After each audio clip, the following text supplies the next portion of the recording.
Enter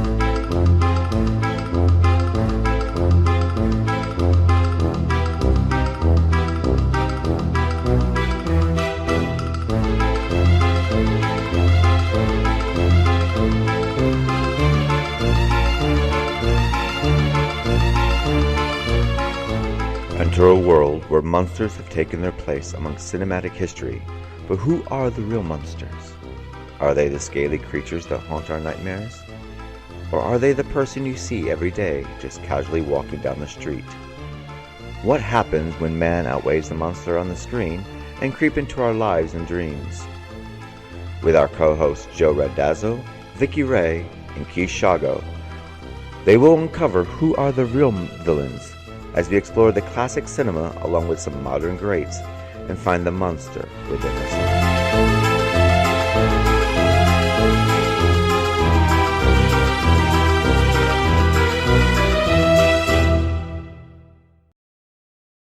Hello, welcome to Literary License Podcast, and it's Christmas Eve as we discuss two films, part of our M&M, Monsters and Madmen, which we'll be covering Eating Raoul from 1982 and Cannibal the Musical from 1993. And before we get started, let's find out who's with us. We got Vicky Ray with us. Hello, Vicky.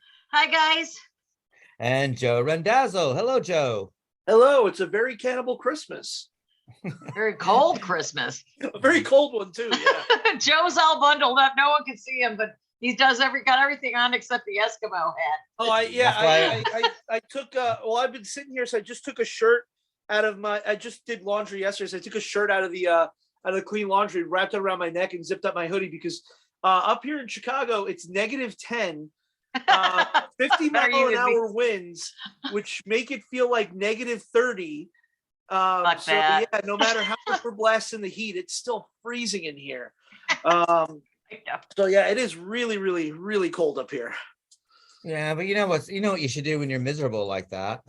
Let's build a snowman. Let's build a snowman. I rewrote I rewrote Spinoikle Day and sent it to you guys. Like, the skies are gray and all the leaves are dead. The sun's been down for several weeks now. My heart is full like a baked potato. It's a Chicago day. Yeah, it's a typical Chicago day. I spent a winter in Chicago. I'll never forget it. I grew up in upstate New York, and Chicago winter was a hell of a lot worse than upstate New York. I've only been there once in the winter, and I vowed never to return. Not in the winter time. My face cracked. I was walking up. That'll happen here. Yeah, I was walking up. I was walking down Waker Avenue basically, and I went around the corner. I think it was North.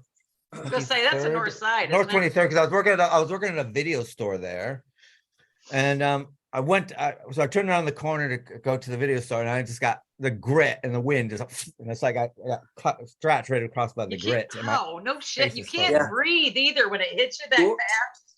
Yeah, out here, like I thought I saw like really bad winters in New York.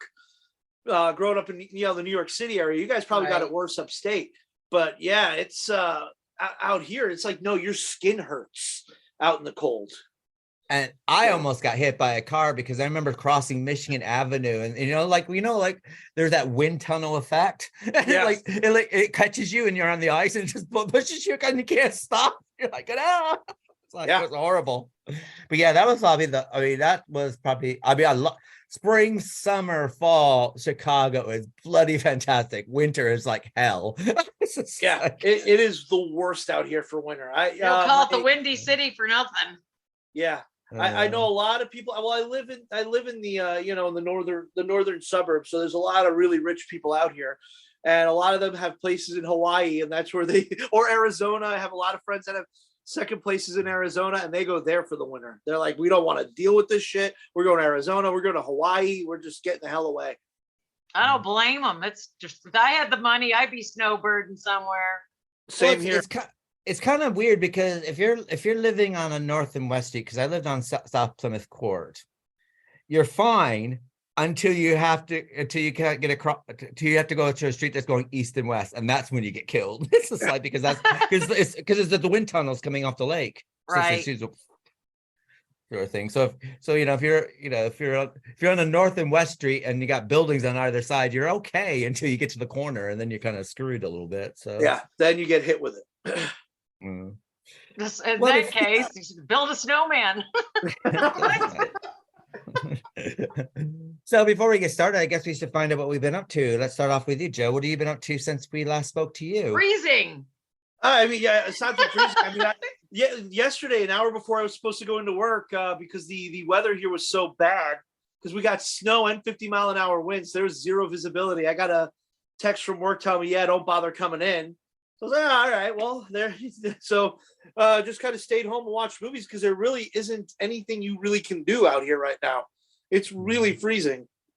When I watched David Cronenberg's Fast Company for the first time, and action movie about what's his name, William Smith as a race car driver, with John Saxon as the head of the corporation, who kind of wants him to lose and he doesn't really want him. So I was watching that last night.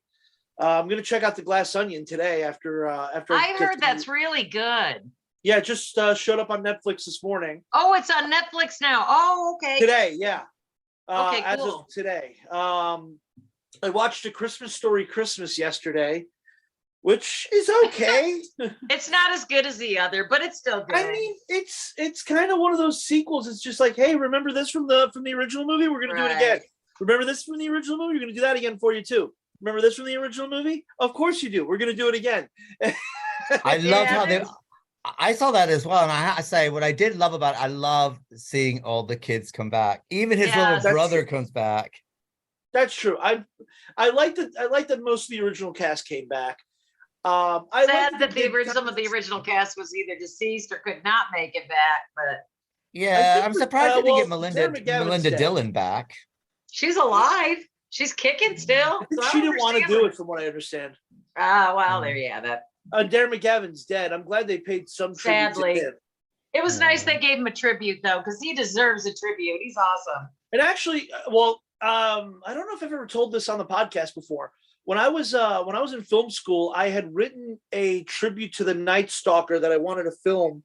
Oh my God, I loved the friggin' Night Stalker when I was 16. What I wanted to do, I found a website that was an official website for Darren McGavin, and I wrote to the person in charge of the website, and they put me in touch with the people representing Darren McGavin. And when I told them about the project, they apparently told Darren, who had just recently had a stroke, and what they said was, Darren loves to help young filmmakers. He would probably even do your film for free, but he just recently had a stroke. Oh. Check with us again in a couple of months and see how he's feeling, and he would probably love to do it. And then he passed away. Oh, bad. So sucks. Tiny man. It's the same thing that happened with the Spanish horror actor Paul Naschy. His son and I became friends on Facebook, and I was making those films with Dave, and I was like, I'd love to get Paul, if he's out in LA, I'd love to film a cameo with him. And his son Sergio was like, well, he's really sick right now. We don't know how it's going. If he gets any better and he comes out to the States again, we'll let you guys know. And then like a couple weeks later, he died. I always seem to get them at the wrong time. Isn't that so sad? Gosh, I was just born too late to actually work with these people. But you might be born in time to work with some other greats in the future. Maybe. Christopher Lee died before I ever got a chance to meet him. That's just heartbreaking. That was just soul crushing when he died. I was hoping he was going to make 100, and he didn't. He would have been. Oh, he would have turned. So close. Are you the one that posted something about Betty White? What was the deal with that? You said you. Oh, that last year she died on New Year's Eve last year. So I saw the Turner Classic Movies tribute, and I went, oh, Betty White's not in here. And then I went, oh yeah, because she technically died in 2021, but too late. Oh yeah, okay, got you. Okay. She died too late for their 2021 tribute and didn't die in 2022. So she's in that week. Some weird gap of void. She's in a void. She's in that void where she's not gonna. Yeah, she's one of the greatest to ever hit stage and screen, and she's in a void. Okay. Yeah. Well, I was reminded because I saw Angela Lansbury in there. And maybe they'll do Betty White. Oh wait. Betty White died last year. Yeah. Isn't that sad? That Neverland, that little void, that last week in December. Yeah, you think that they'd be able to work out that void thing when they're paying tribute? Might as well. something. Like what's like, Honorable really go, mention. bullshit. She died in 2021. It's Betty fucking White. Make an honorable mention. Make it work, god dang it. Just come on. Or just release these in memoriams the first week of January so you can catch these last couple of people who die. Some of us just are born at the end of the year, for crying out loud. Yeah. Or it gets really bad when someone bigger than you overshadows your death. Oh anyway. yeah.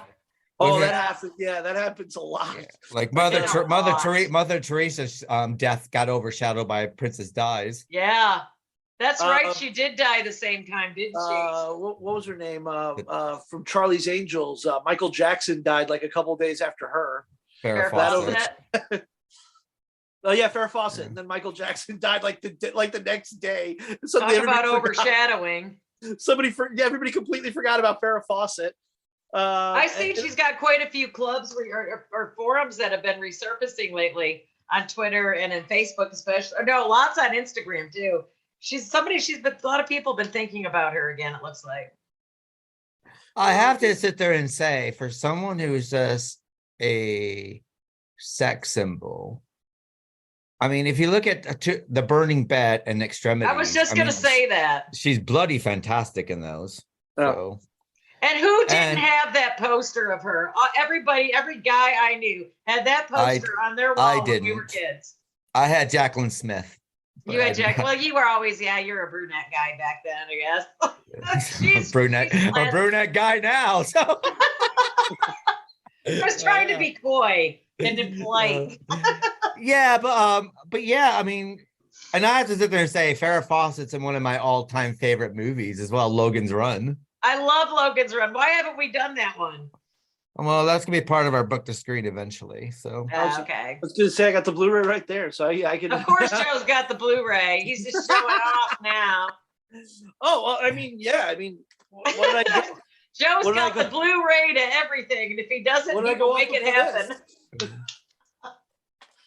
Troma's special 13th anniversary edition of Cannibal the Musical. That 13th. Would be even I would think that's worthy in any library. Is it on Blu-ray, Cannibal the Musical? Or is no, it it's only on DVD. They never. I don't know if I'd want to watch that on Blu-ray. To tell you the truth, I don't know how to look on Blu-ray. I think on Blu-ray, I think that maybe if they were going to do a Blu-ray, they probably would punch the sound up a little bit with some of the background noise lines. I just feel like Batman and stuff like that. The Dark Knight that drives me nuts on Blu-ray. It makes me fucking insane. Yeah, but Cannibal the Musical doesn't have a lot of those kind of special effects. That's true. So I think it'd be okay. Especially when they're building a snowman. Well, we'll get to that anyway. But but the song's stuck in my head now. It does look like it. It does look like it was filmed on a home, a camcorder. So I don't know, but I was actually we can't talk about it yet. Never mind. Yeah. So what else? What else you been up to, Joe? That's about it. Like there really hasn't been too much going on up here, just because it's too cold to really do anything. So yeah, that's. What was that movie where it gets so icy cold up north, everybody has to flee to Mexico? What was that storm something? I don't remember. Quaid was in it. Randy Quaid was in it. Dennis Quaid was it. God, I cannot remember. What was that movie? Day After Tomorrow. That's right. All right. I remember it now. Well, they're all trying to race the weather. They're all freezing to death where they are, and they survive at the public library in New York City.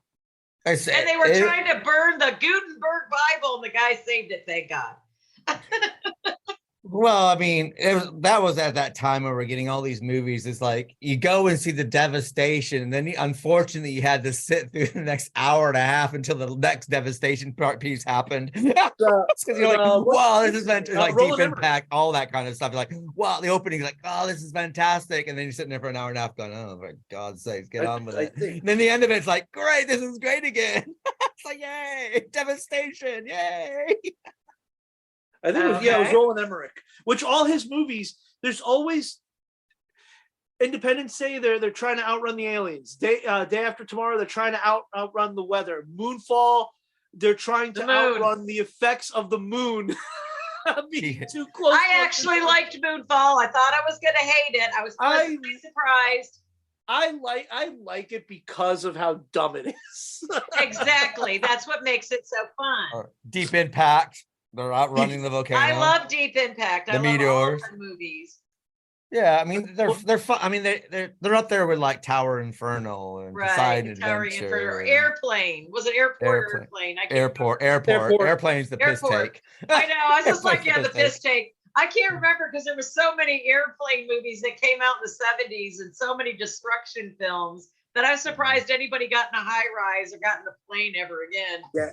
Earthquake, avalanche, yes. Towering Inferno. Like, what was that one? Dante's Peak. I mean, it was all that shit. Oh, Dante's Peak was the worst, especially like, you know, they're in the boat and it's all full of lava and then, I don't know, the boat gets stuck and the mother gets out. I'll push you to shore. She's like, the water.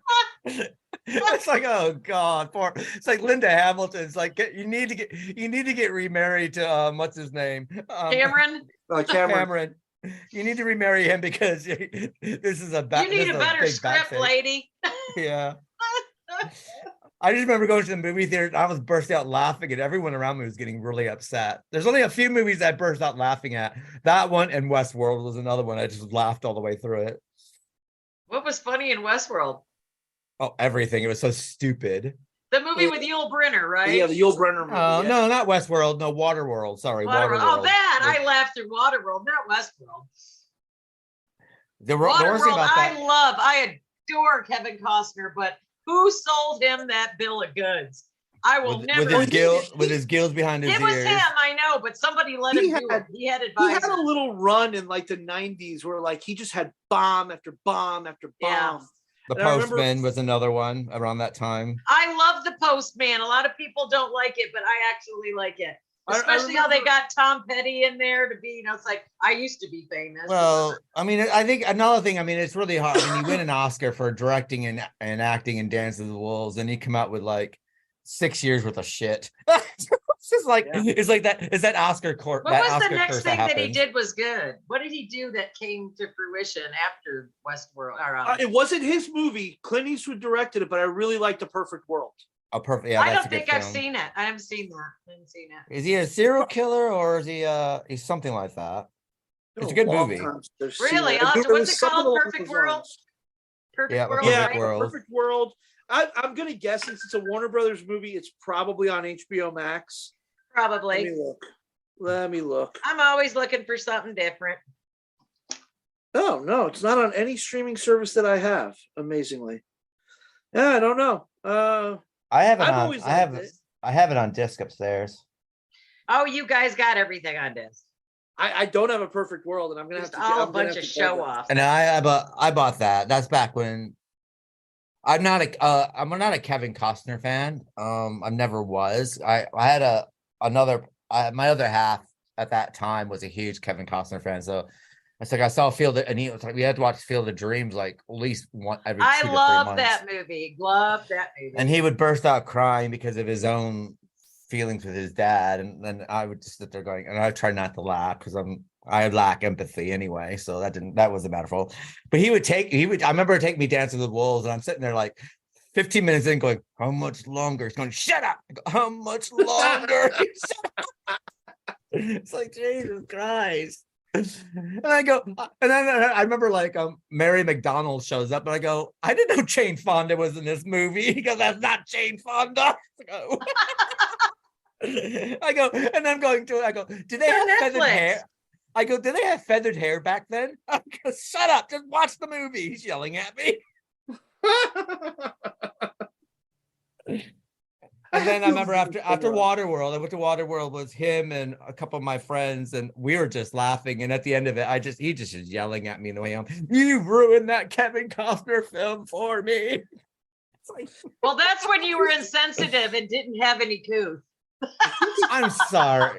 No, I'm like that. If something's really, really bad or I'm bored, I'll either A, go to sleep. Yeah. But if I don't fall asleep and I'm just sitting there, I mean, I know a lot of people like Gladiator. I And love Gladiator. Some of it. I'm not a fan, but I I remember going to see it, and I just something about it. Just I don't like Russell. I'm not a Russell Crowe fan anyway. I'm not a I huge. saw it once and I was not that impressed. I loved it. I love all that historical crazy shit, though. Kind of. So. I mean, to me, it was just Ridley Scott doing his diarrhea movie sort of thing. But I mean, that was just for me. I mean, everyone I know likes it, so I mean, it's not a big deal. But I mean, it's okay. I mean, if it's one of those rainy day films, like if I see it on cable, I'll leave it on. I take that movie, and every couple years because I don't know if this person likes me or really hated me, but they bought me a copy of it and went for Christmas one year. They hate you. So I do secretly detest you, probably. Wait, Field of Dreams or Waterworld? No, Gladiator. Oh, Gladiator. Okay. And so every 2 to 3 years, I do put it on, go and see if I miss something. I do that with the piano too. I hated the piano. I couldn't stand it. I couldn't understand why mute Holly Hunter would go with small dick Harvey Keitel when she has Sam Neill. I just couldn't figure it out. And you see his tiny dick in that movie too. Oh, really? I must have missed that part. I guess I'm going to have to. He stands there butt ass naked for like a good long time. It's very rare. It's very rare that he's wearing clothes in that movie. Actually, Harvey Keitel. For someone who does not have a lot to show down there, he whips it out a lot. Precisely. Bad Lieutenant. I didn't see this movie because I always remember a penis, and I'm not remembering this one. So that's because it's really hard to see it was really hard to see on the big screen. So imagine what it's going to be like on a television. I saw it in IMAX, and I had trouble seeing it. Probably needed a magnifying glass and a pair of tweezers. So. And next week we'll have Harvey Keitel on for a special interview.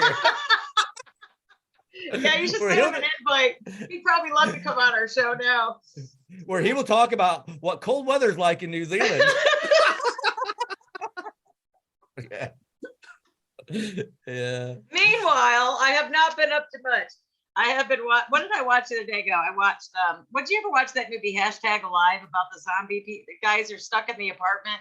It's a Korean film. No, I haven't. You got to watch it. It's subtitled, but you guys are cool with that. It's #Alive.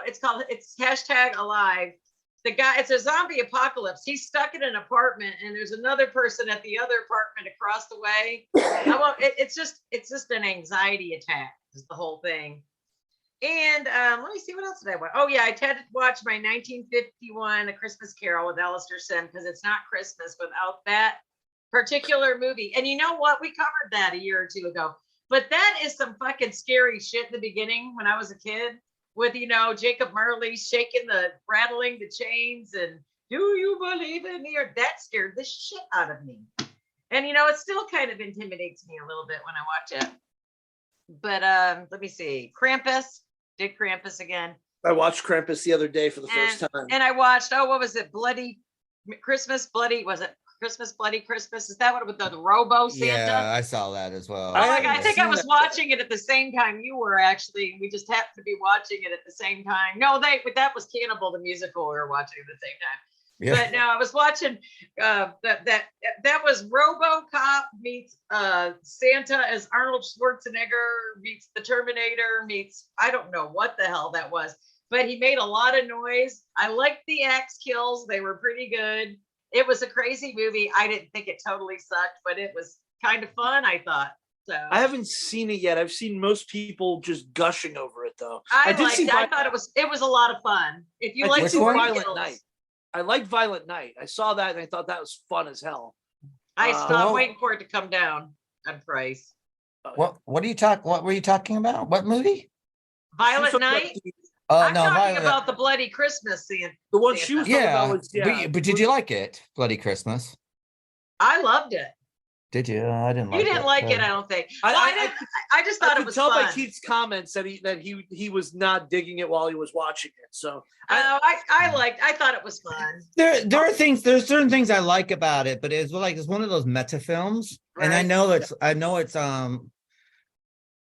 that it's low a low, kind of a low Low production budget kind of value. They did. I mean, they did well with what the money that they had on it. My problem was basically is that it's kind of a meta film when they're talking about like Christmas songs and like Christmas movies but it's really hard to understand them because all their stuff is really muffled. So the first half hour where they're like doing all this meta stuff, It was a lot muffled. I did notice that. It's That very was muffled. kind of annoying. That was so kind that of annoyed annoying. me. And the guy that worked in the shop with her, he was quite cute, so he was quite worth watching for me.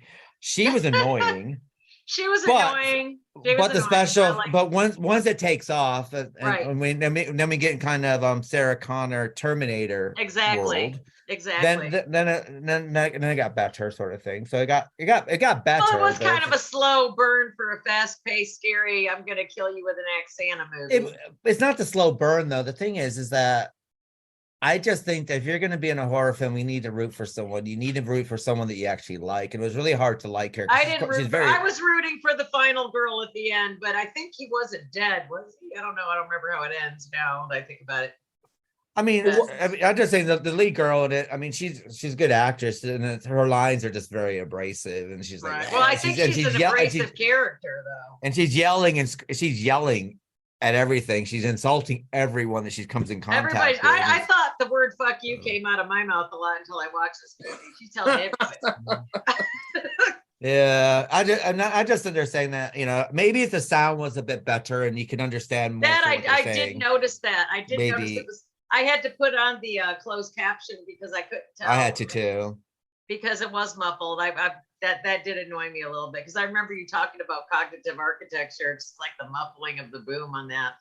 Yeah, we had that problem with our short film to the point where that's the reason why it's unwatchable. Yeah.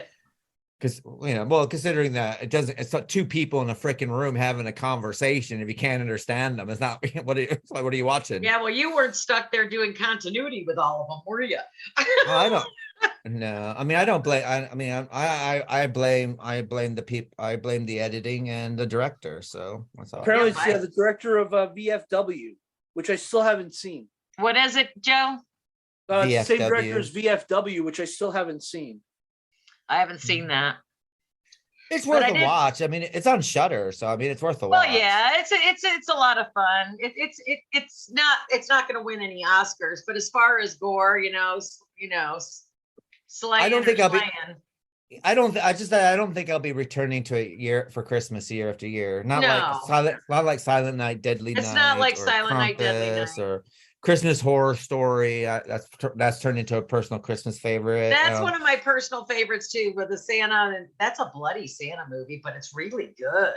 And I also like the Christmas one where she's babysitting the boy and the I can't remember the name of it, and the boy basically is a little killer. Kills her. I was talking about that last week. What was it called? Oh my God, I just said something about it last week. It was You Better Watch Out. Better watch out. That was good. I like Christmas movies. They're like, kind of like that. And in my notes here, it says shithead killer kid.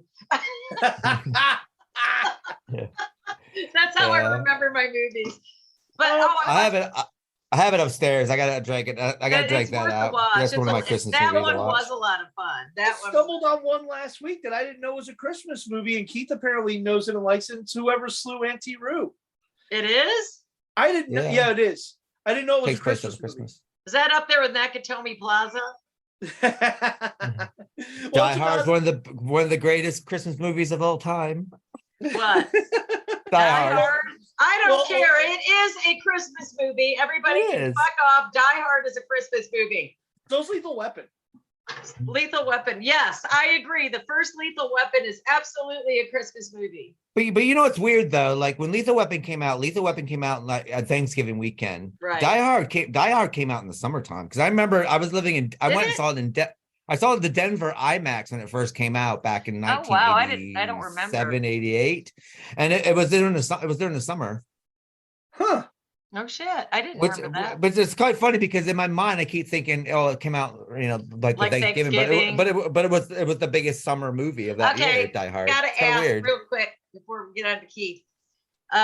Anybody had plans on seeing the new? Oh my God! I just had a brain fart. The movie everybody's been waiting for. Oh my God, I couldn't get tickets. Avatar? Yes, thank you. I just Sean saw it last week while we were doing the podcast. The new Avatar, he saw it already? Yeah, it came out last week. Yeah. I thought it came. Okay, you're right. This is a new weekend starting. Does it have an intermission or did it go straight for 3 hours? I think it goes straight through. I was wondering because we can't get tickets anywhere in the Dallas area for it. It's sold Really? out. We wanted to go to IMAX and watch it, but I mean, I personally probably will give it a miss. I liked it when I saw that the IMAX, the first one, but then when I tried to watch it afterwards on anything else, I couldn't sit through it. So without the IMAX experience, well, it kind of reminds me of that cartoon, that rainforest cartoon. I know what you're talking about. What? Fern Gully, yeah. Fern Gully. Fern Gully. It's Fern Gully. Oh my God, it is. I didn't even put that together. Oh my God, you're right. I didn't even. I thought to myself, it's like, well, if I want to see a movie like that, Fern Gully, I can see in 80 minutes, right. Or I can spend 3 hours seeing the same story redone. So I'll just like stick to Fern Gully. Well, it's sort of like one of those subtle, and those movies you always say it's subtly where you get the point across. That's what a lot of people liked about it, about the rape of the natural world, basically. So yeah, I don't know. Get me arguing. I don't know what the second one is. I said before, when I went and saw the first one at the IMAX, I love the spectacle of it all. But when I tried to rewatch it since that time, I can't sit through it. I don't. That seems to be everybody's issue with Avatar.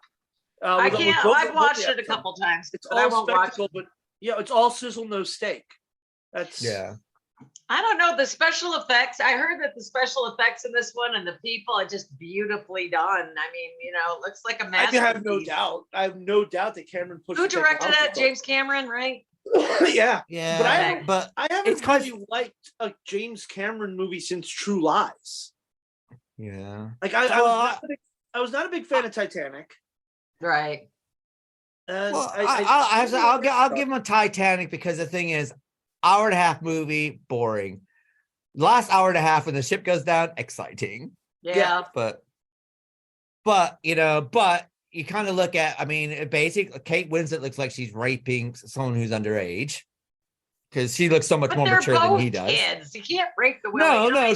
She looks and acts a lot more mature than he does, and he looked really young at that time. Well, all boys are immature. And then my question is, if she moved her fat ass off the table, Jack could be alive today. So she's a lazy bitch. Did you see where James Cameron actually said, he goes, there was not enough room for the both of them on that board. So yes, there was. He actually acknowledged it. If she'd have turned on her side, yes, there was. Well, I posted a thing where you could put 2 black labs on there next to her. And there's enough room for the 2 black labs, damn it. And to be honest, another thing that doesn't make sense is that he's got that handcuffed on, which the handcuff would sit there and basically would give him frostbite around his arm, even for the first 10 minutes he's in that freezing water. Well, the North Atlantic, I think it went pretty quick, that hypothermia. So. Oh yeah, but I like the spectacle of it and stuff like this. I said before, it's funny, but if that movie's ever on television, if it's the beginning of it, I kind of flip through it. But if it's the end when the ship's going down, it's like I watch it. It's like, every time, it is the best part. And I like it when the ship goes up and all those people kind of fall off and they're hitting the smoke stacks. Hit their heads. What was that one movie? Oh, the guy hitting the rudder going down. That was my favorite kill. Yeah. I remember I was in high school when that movie came out. I remember one kid in one of my classes when we were talking about Titanic, the history of it versus the movie and all this stuff. And I remember him saying, "Oh, please, Leonardo DiCaprio, is making millions of dollars now, can have any woman he wants, and I'm supposed to sit there and cry for him." Makes sense, no? Yeah. Well, another kind of thing. It does have that kind of a West Side Story, Romeo and Juliet kind of feel about it. Because it's like, okay, they meet on the ship, and then 2 days later, it's like, oh, they're in love, and then she's like risking her life to look for him, and She's from a really well-off family. Don't forget, remember, I always say that everybody forgets when they were 17 and the hormones are going and the juices are flowing and you're madly in love when you have sex. I don't think he was 7. Was he supposed to be? Were they supposed to be 17? I think they're supposed to be 17 years old, 16, 17. I don't think, because she looked about 30 and he looked about 20 something. Oh, she did not look about 30. For next week, we're going to have Kate Winslet on for us. I'm not saying anything about Kate Winslet because she is a very bloody good actress. She always looked very mature for her age. The only time she didn't look mature for her age is in Heavenly Creatures. But every film after that. Yeah. I think it's her best movie. I think it's Peter Jackson's best movie. Yeah.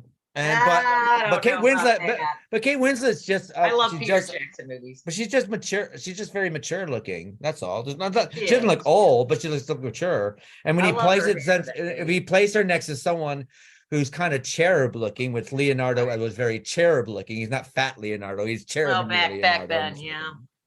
Well, he was still very young. He must have been like in his early 20s, if anything, at that point. Because he was just a child actor 5 years ago, getting smacked around by Robert De Niro. And what was that movie? This Boy's Life. Yeah. It's Gilbert Grape on Titanic. Gilbert Grape, Marvin's Room, This Boy's Life were all like right before Titanic, and he was still a child in those. He was a kid on Growing Pains for a little while. Yeah, he was. Kate Winslet was 20. DiCaprio was 23 years old. Oh, DiCaprio was older. Yeah. But Kate Winslet look more mature. That's all. Yeah. It's a bit like, let's put it this way. When Elvis Presley did Blue Hawaii, Angela Lansbury played his mom, and she was 3 years younger than Elvis. Yeah. So, sometimes that happens. But sometimes more people are more mature looking or have a more mature aura about them. I was watching Gaslight about a month or two ago, and I saw Angela Lansbury in that, and I'm like, she's supposed to be 19? That's bullshit. And then when I looked, she was 17 when she made the movie. Well, you guys are going to slam on Angela Lansbury. I mean, the thing is, she's a great actress, but she always looked 40. She looked 40 in Gaslight. She looked 40 when she was 80. She stayed that same age. She's always been very mature. In Bedknobs and Broom. The haircuts and the makeup that women wore back then. If you look at a housewife from the 60s and now, you wouldn't know if you could not tell the difference. I think it was all about style. But she always looked Manchurian Candidate. She's playing Lawrence Harvey's mom in that, and she's younger than everyone in that cast. Yeah. She's younger than Frank Sinatra. She's younger than Lawrence Harvey. She's younger than, but she's just mature looking. Some people are just mature looking. I'm not saying that she looked like an old dried up raisin. She didn't look like an albino raisin, but she just looked like, she just looked mature. Some people look mature. Yeah, like Clark. It was like what's her name is Louise Fletcher always looks mature. Yeah. She always looked mature. Piper Laurie always looked mature. Didn't she? Now that I think about it. If you look at Piper Laurie when she was up for her first Oscar, she was like 18, 19 or something like that. That wasn't Sinbad. What was her first one? Wait, Summer Play. It wasn't Summer Place. It was because then she retired from acting, then came back and did Carrie, didn't she? So and got another Oscar nomination. So she deserved that one though. But she's some actresses look mature. It's just the way. But then you get like these other ones who basically look young forever. Look at Judy Garland, looked mature for her age. Yeah. Judy Garland lived a hard life though. I think that some of the stuff that, just wears and tears on your body. Well, yeah, that's what happens when you marry gay men and are addicted to drugs and alcohol. And next week we'll have Lorna Luft on. Yay! We have Liza, but unfortunately she's repeating her mother's mistakes at the moment, so she's unavailable. Oh no. We'll see her in about a month. You might not know this, but my mother's the great Judy Garland. Yeah, we know, Liza. You keep telling us every time we see you. She's real. I feel bad for her. She's actually kind of sick and going downhill. Well, I mean, I believe She's that kind of up here. I just hate watching people fail. Also, I mean, her body is so full of pins and stuff like that from from the dancing and stuff like that. Yeah, for all the dance surgeries and that. She was a hell of a dancer back in the day. She was okay. To me, she's like Dustin Hoffman in Rain Man. Get your underwear well, Kmart. No. What I mean is if you hear Liza Minnelli before she did Cabaret, she had a different sound voice, and I thought her voice was really good at that time. Then she did Cabaret, and of course she won her Oscar. And then it's like every single performance became her Cabaret performance. And then Dustin Hoffman was like, I love Dustin Hoffman. Then Rain Man happened. And after Rain Man, it's like every single performance after that was Dustin Hoffman does Rain Man, does Dick Tracy. Dustin Hoffman does. I loved him, and I thought one of his best performances was Marathon Man. I loved him. That was pre-Rain Man. Yeah, it was pre-Rain. Well, that's what I'm saying. But you're right. After that, there really wasn't anything. I can't think of any great Dustin Hoffman movies. Like Dustin Hoffman led movies after Rain Man, really. Yeah, we just started mumbling. It just started mumbling. But there's a lot of actors who tend to do that. Robert De Niro was doing very good, and then all of a sudden it's like everything became. Or Jack Nicholson does that now. It's like Jack Nicholson, if you see like Last Detail and One Flew Over the Cuckoo's Nest, and it's like he's exciting to see. And then I think after Witches of Eastwick, and then everything became like that one performance over and over and over. I was going to say Jack Nicholson's not doing anything now. Jack Nicholson's retired. Yeah. He needs to be retired. He did his thing. He should just enjoy the good life now. I don't think he's made a movie in like at least 10 years at this point. The last thing I thought was Anger Management. He might have done something after that. I can't remember his last great movie was that one that he did with that had Kathy Bates in it. Smith. Oh, about Schmidt. Oh, that I know what you're talking. That was a great movie. Oh, and the other one, no way, he did make. Well, maybe that wasn't after that. As Good as It Gets was excellent as well. But As Good as It Gets was in the 90s. The Departed was 2006. What was a Bucket List made? That might have been around the time of The Departed. I told you the story about my secretary that wanted to go see the Bucket List, so she thought she got tickets for it. She ended up being in the movie theater watching No Country for Old Men. She's in there going, when does Morgan Freeman show up? That's a great movie, though. Yeah, she liked it, but normally she wouldn't see those kind of movies. She likes romantic comedies, like kind of fluffy movies. About Schmidt was before The Departed. The Departed might be his last great. Well, The Bucket List is after. I think that's it. I guess he is kind of retired, isn't he? Well, I mean, he's been going for a long, long time, though. Gosh, yeah. He's got to be 90 or close to 90. And he was doing like 85. one or two movies a year anyway. I mean, I don't think there was a year that he didn't make a movie. Well, he hasn't made one since 2010, it looks like. God, it's funny, but he always seems to be there. Maybe because you keep watching his back. He's got a back catalog to keep his career alive forever, though, doesn't he? Oh God, yeah. 95 movies. He was born in 37. So yeah, he's 85. I was gonna say because my mom was born in 32 and she just turned 90. So do you ever see that clip when he's on the Tonight Show where he finds out that his mother is not his mother but actually his sister? Yeah, I've seen that. What? If you want to look it up, I will. I never heard of that. No. His mother. Sorry, his sister. His sister was actually his mother because he was brought up by the grandmother, and they never told him that. No shit. Who he thought was his sister was his birth mother. I never heard that story. I'll look for some reason, no one told him, and they decided to tell him like on the Tonight Show. He didn't know anything about it. Did he take it well? I mean, about as well as you can take that. Finding out. He gave the Jackson. Found a better way to do it. Well, you know what television's like. But he did give the Jack Nicholson Shining on sneer. He didn't say much, but we got that look. I'm gonna have to look that up now when I get off there. I'm sure it's on YouTube. Oh yeah, everything's on YouTube. Yeah, Most things anyway.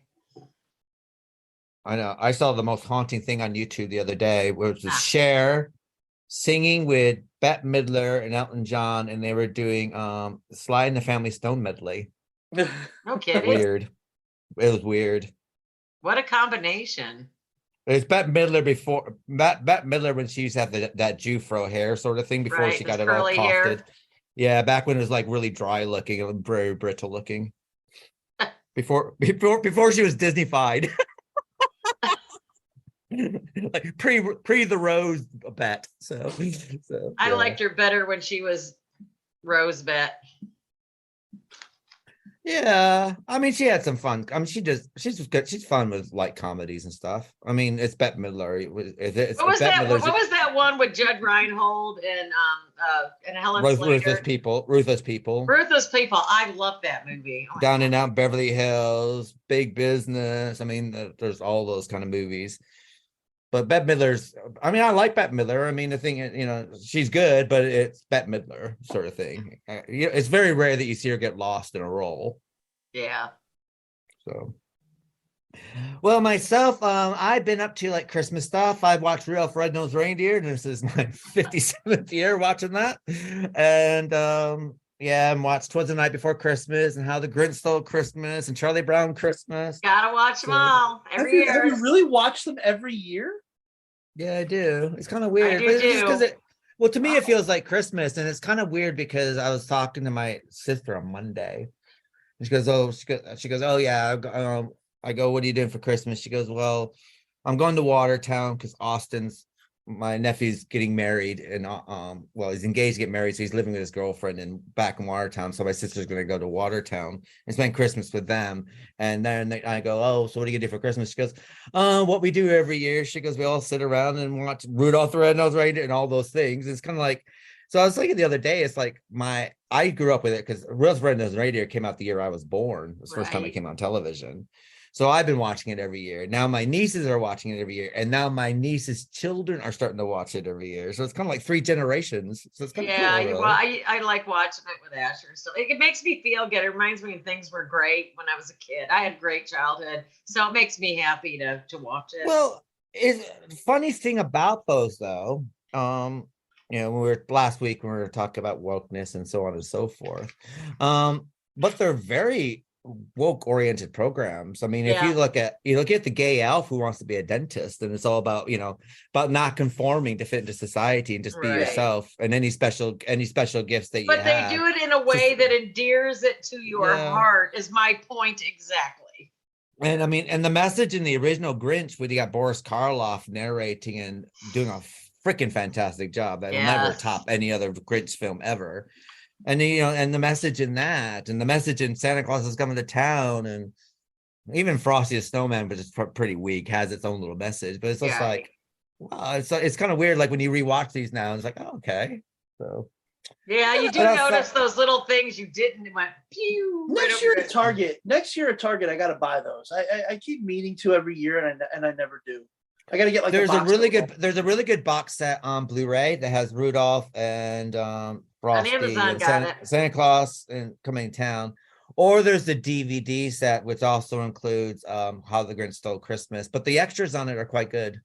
The Grinch I have separately on Blu-ray, and it has the Grinch Halloween special on it too. Oh, it is not good. Oh, it sucks. I've never seen it. It's on YouTube if you want to see it. Oh, okay. Does it blow really bad? It's not that it blows really bad. It's boring. And Karloff was dead, and the guy doing the narration this time, I don't remember who it was, is not a patch on Karloff. So, and Seuss didn't write it. It's not Dr. Seuss didn't write it. No, I don't think it's based on anything Seuss actually wrote. I think it's just a made for TV thing. I would have seen the book. I try to collect all the Dr. Seuss books. So. Interestingly enough, I watched Frosty Returns, which is also on the disc. That's not bad. That's the first. That's the first one I remember ever seeing was Frosty Returns. But do you know who the voice of the little girl is? No. Elizabeth Moss. Really? Is it really? Elizabeth Moss is that. John Goodman is the voice of Frosty, and Jan Hooks is the voice of the mother. And it's Jonathan Winters is the voice of the. I think he's a snowflake pixie. I'm not sure what he was, but he's. Let's build a snowman. But I wasn't like Elizabeth Moss is like, what? How old was she when she did that? Because I mean, that's about. She had to 19. be a kid. She had to be Very young, I would say. Vicky, I just sent you the Halloween is Grinch night. And I'm gonna watch you can it. check it out later. Because It's it's only so 25 cold. I have nothing better to do here in Texas. It's cold in Texas too. So Yeah, it's only Thanks, 25 Joe. minutes long. It's not that long. Cool beans. Thanks, Joe. I actually have to say that the last Grinch movie that came out, the animated one is really good. The CGI'd one, that's a good one. I wasn't a Jim Carrey. I didn't like the Jim Carrey one because all the Who's looked like they had Michael Jackson's plastic surgeon. So Oh, it's an interesting little thing. I was I went on the Universal tour. I went on the this is like 10 years ago, so I don't know if it's still like this. It's funny because I was on the premiere tour or whatever, the VIP tour, where they actually let you step out and actually like go out onto the sets. And we went through Wisteria Lane, where the Munsters house is now part of Wisteria Lane. Right. And the frat house from Animal House is now in Wisteria Lane. Right down the street is Whoville. Really? From the Jim Carrey movie. And then the other side of Whoville is the Bates Motel and the fucking house. Is that where they put that? Because I remember when I was there. Because when I was there, they had I thought it was going to be bigger, but it's that big. What do you call it? It's sitting on a hill. Yeah. The houses. The bottom. That's the houses, and it looks like a huge dollhouse. So I didn't expect that. But I know where you're talking about. And then they had the time clock down the road from from a lot of movies, but it's most famous for Back to the Future. Yeah. But there's a wall, and the other side of the wall is Whoville. It wasn't there when I was there for real. Well, when were you there? Because that's oh god, it's been a while. It's been over. I was probably years. before the Jim Carrey movie then. I was there in 2012. I want to say, and there's actually a picture because they I went on the VIP tour, so they actually let me get out and take a photo on the steps of the Bates house, which I just love that I got a picture on that. That was amazing. That I think I've got a picture of that somewhere too. That was cool. I was not expecting that. I just find it amazing that on one side it's Whoville, on the other side is the Bates Motel, and then there's the house from Psycho. Do you know that? You know what's interesting? Because I was watching. I did watch Horton Hears a Who yesterday. Boil that dust speck. Boil that dust speck. But if you think about it, Whoville is in the dust speck. Well, I guess. Because if in Horton Hears a Who, he's saving that piece of dust that has Whoville inside it. Does it say they're Whoville though? All they say is we are here, we are here, we are here. Yeah, he goes all the Who's in Whoville. It's like so basically those same Who's are in that dust speck are basically where the Grinch is living. The Grinch is living in a dust speck. They're sort of like Animal House. That means that there could be one tiny universe in my thumbnail. Precisely. What was that? Who was that? Was saying that was the Animal House. The Grinch at this very minute's heart might be growing 3 sizes too big, so you never know. You never know. That's right. So. Are you looking for a graphic design that will take you to the next level? Or something that shows confidence within a growing market to help you stand out amongst the crowd? Amazing Designs gives consistent and on-brand designs whether you are looking for something conservative or you want to let your imagination soar. They bring professionalism to a high standard and they're able to visualize your ideas and give them that extra edge. Working one-on-one with their designers will give you a design that will live up to your expectations and more. Affordable, expert designs for all occasions, whether it's logos, brochures, or whatever you can dream of. Amazing Designs is your to-go place for creativity and hands-on expertise. Try Amazing Designs today. Contact them via email at amazingdesigns505@gmail.com. That's amazingdesigns505@gmail.com, or reach out by phone at country code 1-805-203-0427. We love them so much here at the Literary License Podcast that we use them ourselves. But I'd rather be different than be the same.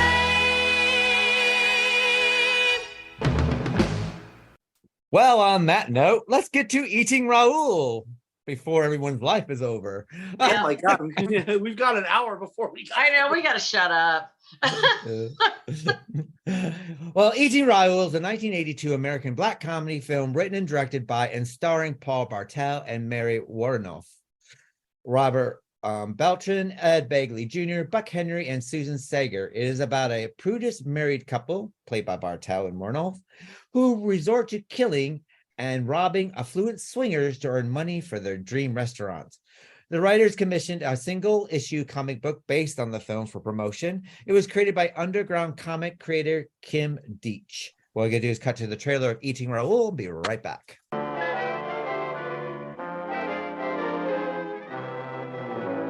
Meet Paul and Mary Bland. Hey, you two live in the building. You must swing, right? Wrong. Good night. We're so lucky to have found each other. A typical American couple. I know. Good night, dear. Sweet dreams. With a typical American dream.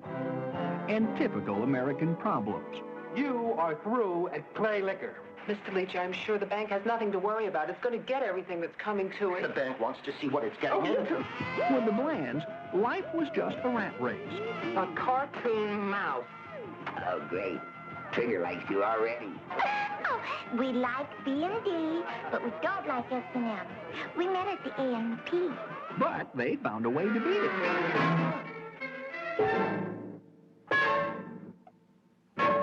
Until Mr. Raoul Mendoza, como está usted? they met a hot-blooded, emotional, crazy Chicano. I'm a hot-blooded, emotional, crazy Chicano. Eating Raoul. Is it a thriller? Is it a romance? This was very wrong. Is it a tragedy? Excuse me.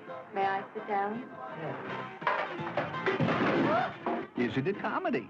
Yes, but not the type that you're used to. Eating Raoul, rated R.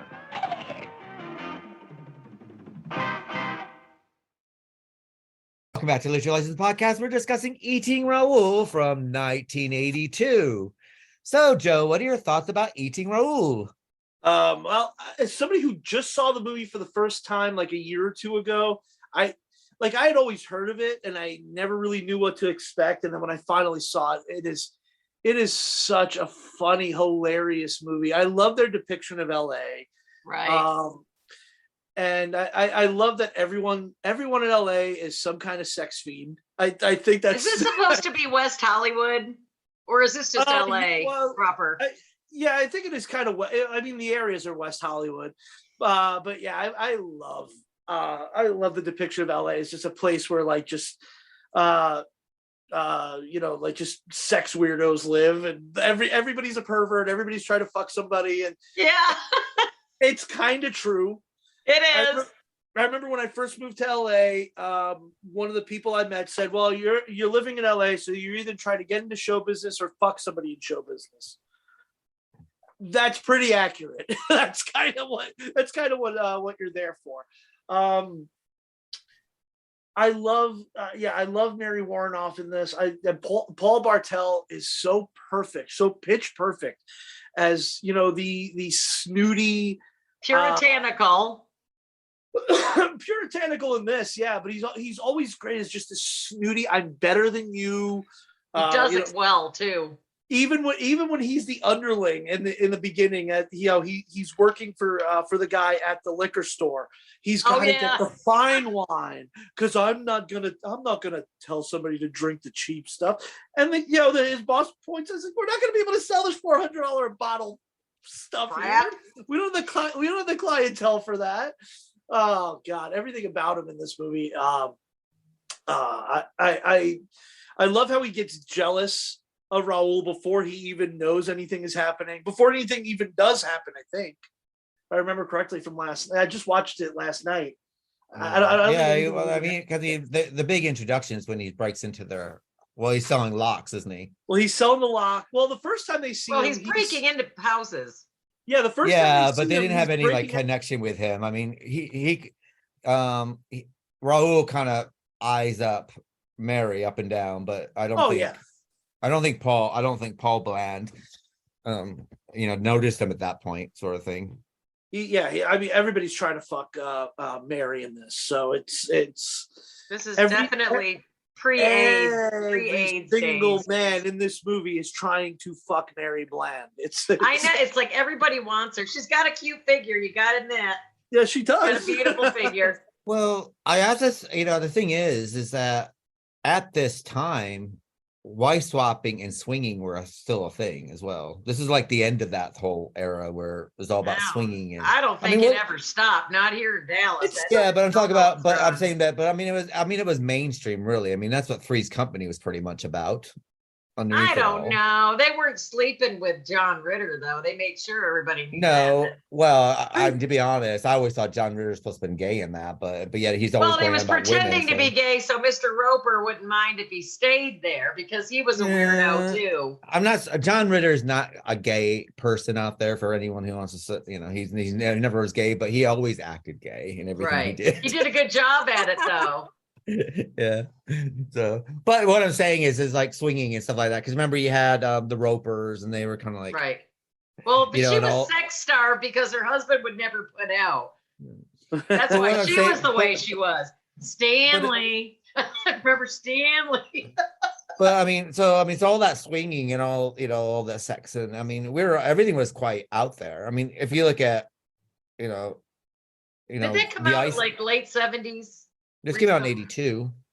Three's Company, 82? Oh, no. 77, 78, around that time. 76, maybe. But I mean, if you look at Ang Lee's Ice Storm, it takes place around this time period that Eating World takes place. Right. With scored, they're all wife swapping. So I mean, I think the AIDS epidemic a couple years later kind of put the kibosh on.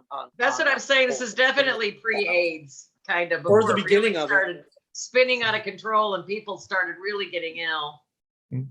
Watching AIDS was like 1980. Well, 79 was the beginning of it. I think it was 81, 82 is when people really started. Yeah, this is right before. Yeah, 84 is when it came out because that Tide is High. I remember it just came out that summer. That summer it came out, sort of thing. But it's funny when I watched this today actually after did my shopping and stuff, and I find that Paul Bartel is the LA version of John Waters. Yeah, but a lesser John Waters. No, the thing is, I mean, John Waters is like a Baltimore version. And Baltimore is a different place. I mean, if you look at some of the stuff that's in there, because they have two different kind of sensibilities anyway. But they're both delving into bad taste, basically, no matter what. Yeah, and but Paul Bartel is basically Paul Bartel is like, it looks like the same kind of budget that John Waters had, later, a little bit later, like the polyester days. Right. But if you look at his films and this and Down and Out, not Down and Out Beverly Hills, Cross Struggles in Beverly Hills, another Paul Bartel film, and he has other he always uses the same people, so he has his own stable of actors he uses over and over and over again. John Waters does the same thing. They tend to always have the same kind of budget going at around the same time. So yeah, that's what I quite like. It's like watching an upscale John Waters film. Well, it's he's kind of almost, although this wasn't produced by Corman, I don't think it's kind of got, it's a lot of Corman people involved, and that's right. They kind of became, they kind of all like just ended up in each other's movies. Well, she used to do a lot with God, what was the weird artist there? Begins with a W. Why am I having a block? Oh, Andy Warhol. Andy Warhol. She was a huge Andy Warhol girl.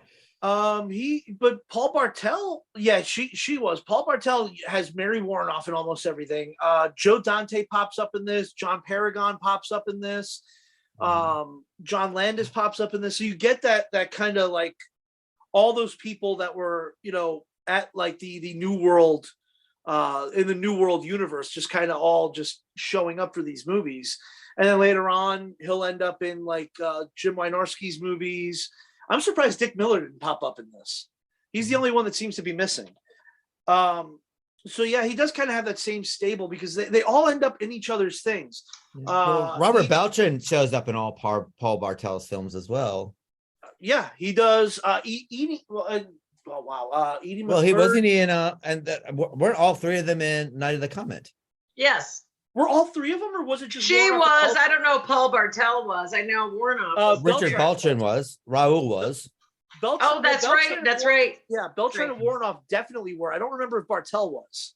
Yeah, I don't remember seeing him in Night of the Comet, but I can look it up real quick. He's not one for subtlety, though. You know how we're always No. talking about subtlety? No, There's he's zero not. subtlety in any of this movie. Zero. So Was he in yeah. I mean, Mary Warnoff, the thing is, I always remember her because she used to do like those women prison movies as well. Yeah, she did a lot of those. Age type stuff.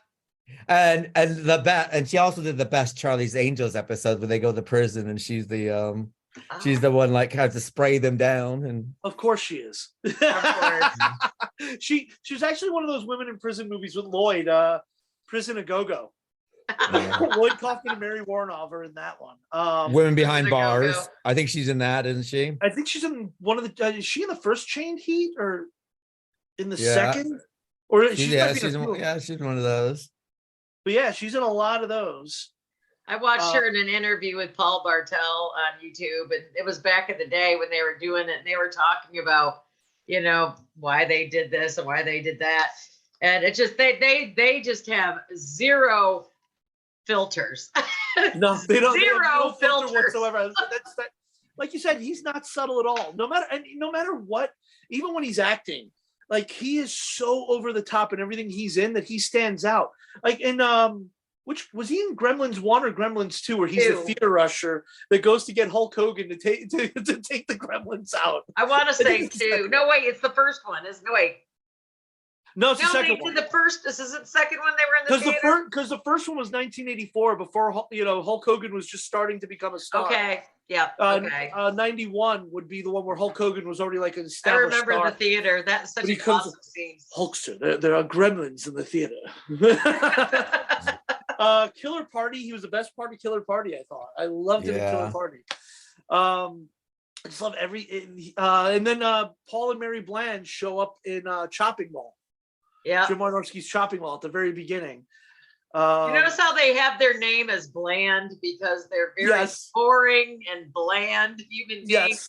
I mean, how do you look like that? She's got a great figure. He's actually a pervert. And they got this puritanical sensibility going on where they don't like swingers. They don't like sex. Everything is ooh.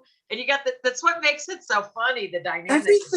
Everything about including the name of the restaurant is bland. It's Paul and Mary's Country Kitchen. I know. It just sounds so bland. It's not. Well, if he's a connoisseur of wines and fine foods and fondues, you don't get that at Country Kitchen. Yeah, but you also got to remember, what was the name of the restaurant before they changed it to that name? I don't remember. Chez Bland. Bland. Chez Bland. Chez Bland. House of Bland. I didn't catch that. Okay. I mean, another thing, Par Bartel, they did Lust in the Dust with Divine. Divine, yeah. And Paul Bartel directed that. So it was kind of, when you sit there and you do it. I know they exist somewhere, but when you Google the outtakes to shit like this, that puts me on the floor just laughing. It's so damn funny. Another thing that Paul Bartel and Mary Warnoff did together is one of the most ultimate rock and roll movies of all time. Rock and Roll High School with the Ramones. Really? And that was Joe Dante editing or directing? Directing, yeah. probably. I think Joe Dante directed that, I think. So yeah, that's. But was he in My Dinner with Andre? Paul Bartel. It doesn't say that. Does he show up in that? I've never. Maybe not. Maybe I might have him confused with someone else. What did he have to do with Frankenweenie for some reason? He's probably just helping out Burton.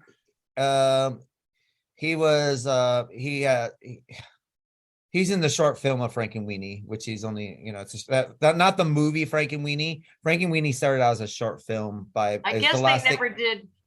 He had a second one that was going to come out. It was called, let me see. It was Eating Raoul, and he was going to do a second Eating Raoul, and it was called. Yeah, Vestron pulled the funding, unfortunately. Bland something. It was just, but Bland something. It was called Bland something. It's going to make me nuts till I can find it again.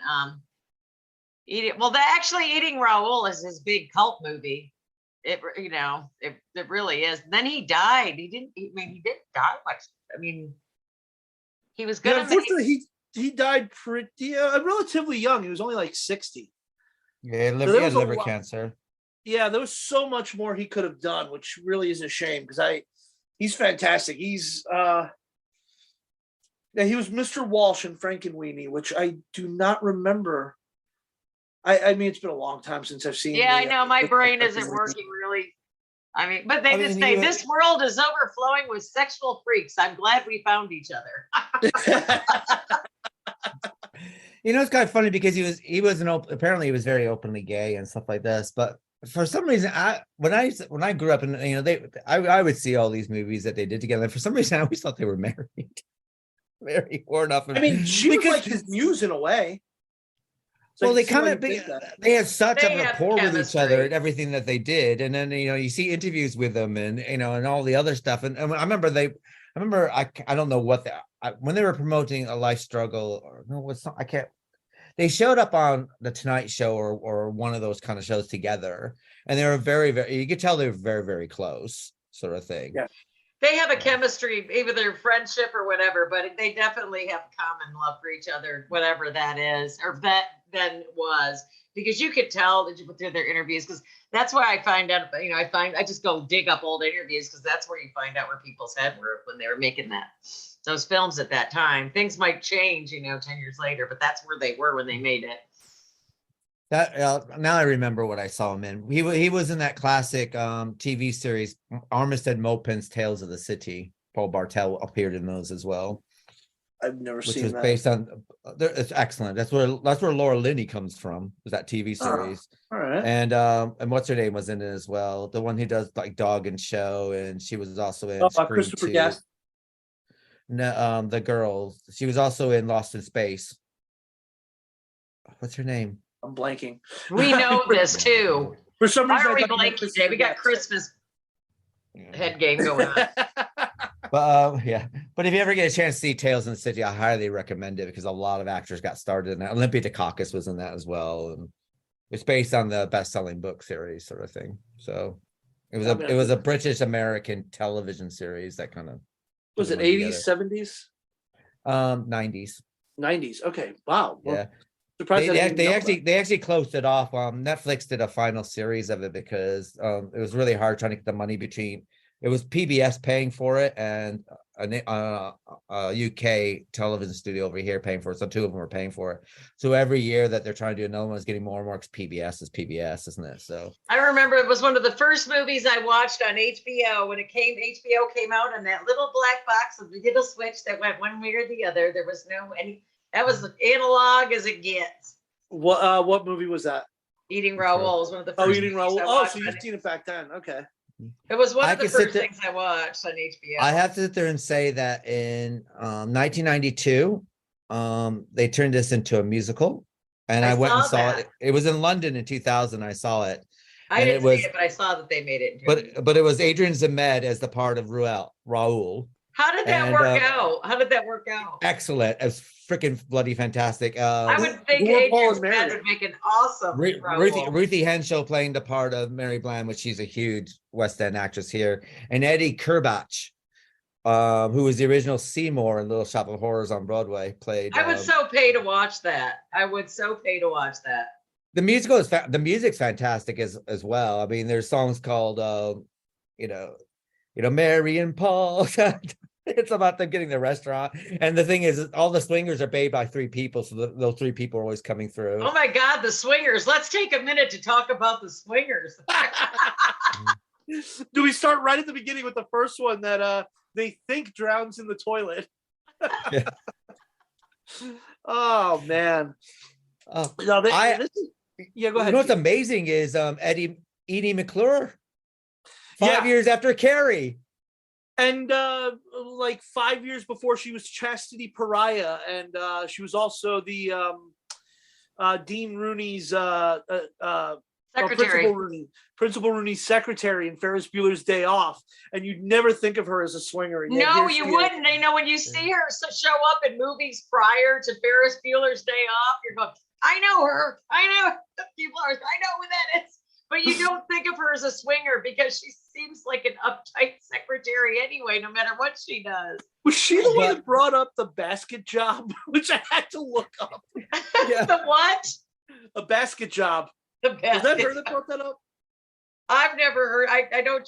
Well, she's the one's being walked out on the leash by the dominatrix at the. She's the one on all fours as being let out on the leash. Oh, was that her? Yeah, because and then you got the dominatrix giving them all. I remember she shows up as the blind nun and she can't sit down and she falls off the chair. She can't sit in the chair. Blind. They were trying to set him up. That's what Raoul. They were trying to. Oh, that was Dora the Dominatrix. Yeah, she was Dora. Yeah. A basket job is a sexual act involving a basket suspended from the ceiling in a manner that allows for it to spin. The basket has a hole in the bottom. A small framed petite woman is folded in half and placed in the basket with her vagina over the hole. A man lies down on a table directly below the basket and inserts his penis into the woman's vagina. A third person then spins the basket until the male achieves. That sounds like it can be dangerous, actually. I don't know for who's the male. I mean, what if that shit gets stuck? I mean,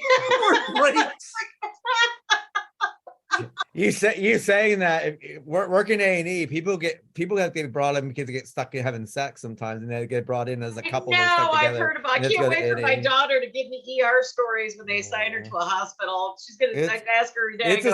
It's a sight to see. You're kind of looking like it just reminds me of like being back on the farm with the two dogs. They just get stuck together, and you're going. Ah. Yeah, you expect it out of dogs, but people, you don't really expect that to happen, you know. But that would be really precarious if that was the case. I mean, I'd be scared of that. That just sounds painful. That doesn't sound fun.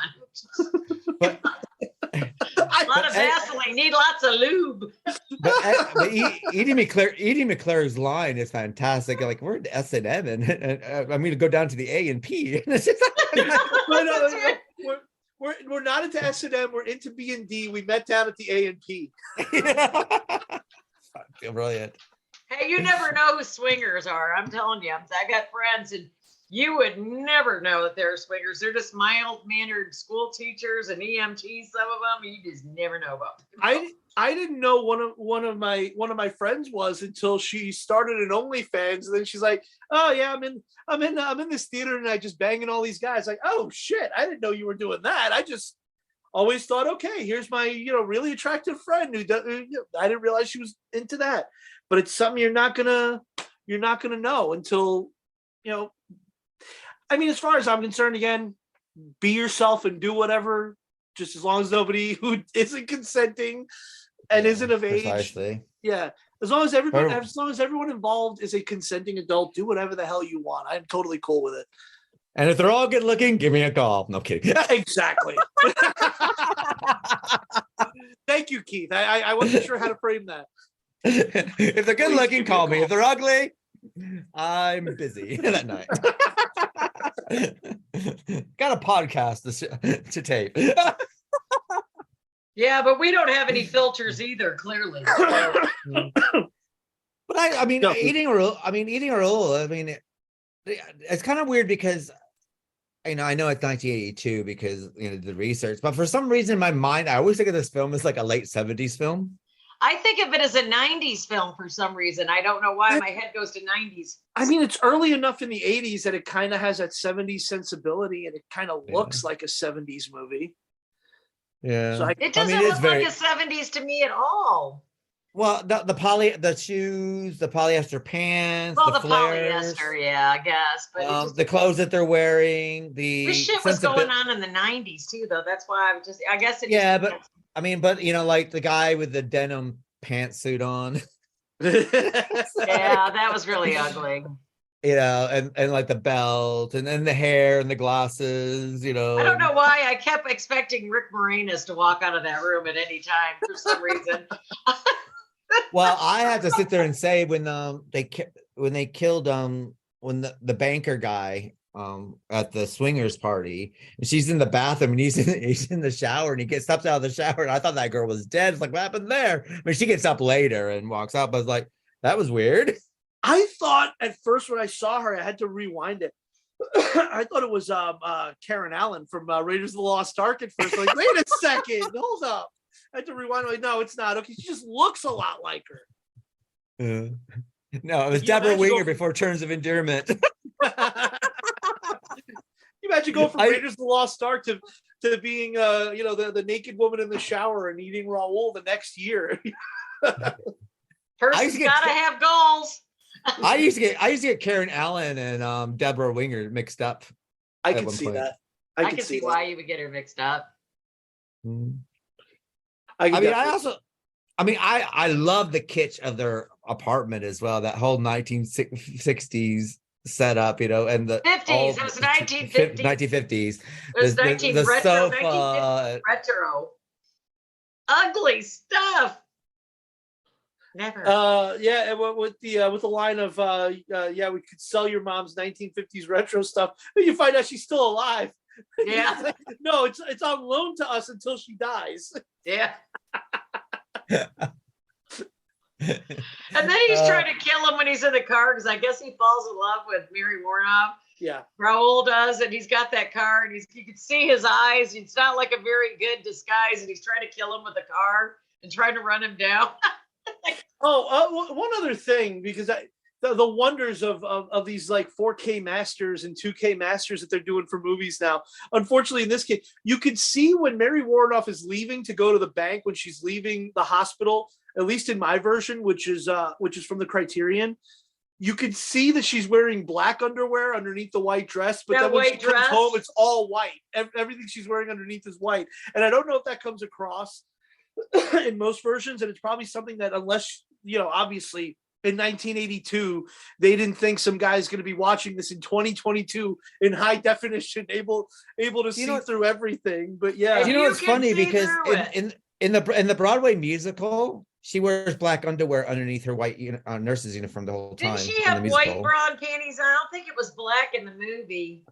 I don't know, but all I'm saying is on stage, when they do it on stage, if you see the stills of it on stage, and when I saw it on stage, they always got, when she's wearing a nurse's outfit, she's always wearing the black underwear that shows through for some reason. When she's wearing the nurse's uniform, you can't always see, but when she's wearing the white dress to go to the bank, you could see the white right dress through it, and you could see that it's all black underneath it. But then when she comes home to Paul, it's all white. It's white again. Oh, okay, gotcha. Because I know that, that's what I know. The nurse's outfit's she's always kind of black because it kind of shows through on stage and it shows through a little bit here. So yeah, now I understand what you're saying. Yeah, I think in this case, it's 1982. They don't think some guy's gonna be sitting there watching a 4K master of this. It's I keep wondering. I'm trying to put us back into the mindset in 1982. Things were really kind of opening up everywhere. As far as, people weren't getting as uptight. And I think that's why movies like this came out. People were starting to find a market for it a little more, I think. The 80s was just excessive completely. I mean, at this point, let's be honest. It's, you got, if you look at the films of the 70s, they're all quite sexually charged. Saturday Night Fever. Everything's really gritty, and it's all gritty sex and gritty. The sexual in the 70s are considered the sexual revolution, where it's just like. Well, every time I watch sex in like a 70s film, I'm always ready for a shower after I watch that shit. I don't know why. It's sort of like the Last House. What you're watching. Last House on the Left. That movie makes me feel dirty. Sex wasn't exactly consensual in Last House on the Left. Yeah. No. If you're watching Last House on the Left, but I'm just talking about. Grave. Well, I'm just saying it's just so 70s. Yeah, but what I'm saying, I think that when you got to like the late 70s and stuff like this, sex. Everything was quite. There's a lot of sex going on in films and stuff like this. Saturday Night Fever is a gritty, horrible sex thing. Donna Pesco getting gangbanged at the back of the car, and I know that everyone has this version of Saturday Night Fever in their head, like it's this fantastic disco movie. But when you watch it, it's a gritty. Well, he's calling her a pig. He goes, "You're a pig now." There's two cuts of it. That's why. Well, that's because Grease came out and Grease was a hit, so they decided to cut it for the Grease people. Well, what they did back then might have seen the PG version, and that might be why they think of the movie the way they do. Well, maybe. I remember watching Grease and Saturday Night Fever at the drive-ins, Black River drive-ins, exactly. So you probably got the PG versions because they're We showing them did together. not. Well, That's no, fun. we got. Well, see, remember when how Sandy, slams the door and hits John Travolta in the balls with that, and then all of a sudden that stuck in people's mind, and then it happens in Saturday Night Fever where he just slams the door and he gets his balls hit again. But I mean, they didn't cut out the rape. See, well, really, it wasn't rape. She was drunk. She was high. I don't know. They were gang banging her. Basic. Well, yeah. I mean, she's being wasn't gang cool. banged. It wasn't She a was cool being gang. Well, she wanted to sleep with John Travolta. He didn't And so want she her. wanted to make him jealous. It didn't work. So make her jealous by sleeping with his one friend, and then his one friend finishes with her and gets all his other friends The to whole do it buddies, with her. yeah. So I mean, it's gang banging. That's basically, yeah. And I don't think, and to be honest, she didn't look like she was very happy afterwards. She looked like she was a bit tormented by it. She probably made a better choice and not got in the car. Well, it probably didn't help. I mean, whatever the reasons, but I mean, it is what it is. It was a sad part of the movie. But saying that, I mean, it was the sexual revolution in the 70s. It's all about sex and wife swapping, and the 70s are known when sex came to the suburbs. Well, then That's on what the top of 70s that, were you known had the for. rise of feminism. People were burning their bras. Well, that was the 60s more, but then in the 70s, yeah, 70s they were still burning. It's sexual liberation. If you go and watch Merv Griffin or Tony and look at some of those interviews they were talking about, and they talk a lot about the sexual liberation of the 70s. That's because they're living into that time period. Well, they're not reflecting back on it. They're talking about it. Because that's when you had a lot of those British movies like Can You Keep It Up for a Week and the Au Pair Girls, and then in the US you had like the Joe Sarno movies. Emmanuel becomes one of the biggest box office. Oh, I remember the Emmanuel movies. Debbie Does Dallas. Well, the Emmanuel there were huge movies in the 70s. Yeah. In the Emmanuel movies, you had the Sylvia Crystal, like more like high class Emmanuel movies. Then you had like the down and dirty Italian ones that like Joe D'Amato and those people were doing. But you had people going out at the night in the movies in the 70s going to see Deep Throat as a date movie, which is hardcore porn. Yeah. When you watch Taxi Driver, Robert De Niro's Travis Bickle, he doesn't know better. He just takes Sybil Shepherd to a porno because I see a lot of couples going into it. He doesn't know what the hell it is. Yeah. That movie's so fucking weird. It is. It is far. It is greatest so movies ever made. I mean, it's sexual liberation. I mean, and being gay wasn't a problem at this period of time either. You had the Village People. You had Studio 54, where people were going to Studio 54 and having sex in front of everyone on the dance floor. Right. When you watch having sex. When you watch Summer of Sam, that's set in the 70s. You have that whole scene where John Leguizamo takes his wife to a club, and he gets upset because she starts fucking somebody else at the club, and everyone else sees it as no big deal, but then you see him get jealous over it in the movie. There was a lot of that. And it was the rise of it was a rise of hardcore porn in the 70s. Yes, it was. Like something that wasn't Johnny just, Holmes, all that stuff. That was a big deal back then. Yeah, something that wasn't just like these little black and white stag loops that like you'd pick up on 42nd Street. Well, wasn't Johnny Holmes doing it with John Holmes was making cop kind of porn movies where he was an action hero, Well, that's what Boogie Nights is about. Boogie Nights is about this time period. Yeah. Boogie Nights is loosely based on John Holmes, though. I mean, what kind of killed all this was Ronald Reagan. I love that movie. What is it? Who is it? What was his name? The actor where they go in there and he's playing Night Ranger and they got the firecrackers going. I don't remember the actor's name. He plays the guy, the octopus guy in Spider-Man. I mean, that's the climax of the movie, basically. I'm trying to remember the actor's name. God, they're snorting all that coke and he's got all this fucking firecrackers. They're playing Night Ranger. What the fuck? But during this period, I mean, what killed all this as well? AIDS is part of it, but it also was Ronald Reagan that killed. And the rise of like the Jerry Falwells of the world. And, because let's go back to. Well, it's all about let's go back to Richard family Molina. values. Richard Molina. Yeah. Alfred Molina, maybe? Alfred Molina. Yeah. Alfred. Yeah.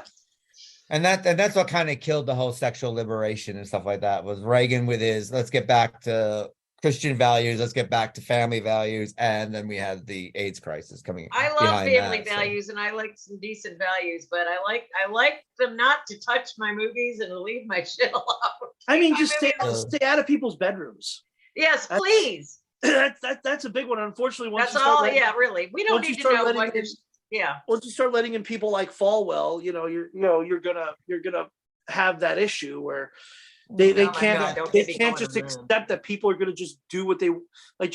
And people buy into that bullshit, even though he's in a car, one of his 18 cars that God has bestowed upon him. Yeah. You know. And then they're glass cathedrals. Yeah, but you gotta realize that when these kind of things rise, it's normally, I mean, the 70s was a fantastic time for music. It was a fantastic time for film. It was a fantastic time for entertainment, but it wasn't a fantastic time to live. Everyone was poor. Yeah. You had the energy crisis. You had all the unions. You had factories closing down. You had the highest unemployment that America's ever seen. UK as well. And so basically, because what rises out of that is normally what rises out of that kind of situation is fantastic horror. Yeah. and then all of a sudden this wave comes through where people are looking to Christ to save them from their poverty and Christ to save them from this. And if we go, basically this is happening to us because we're all sinning. So now let's go back to family values when everything was wholesome and we all had, because you have this idea that everything was better.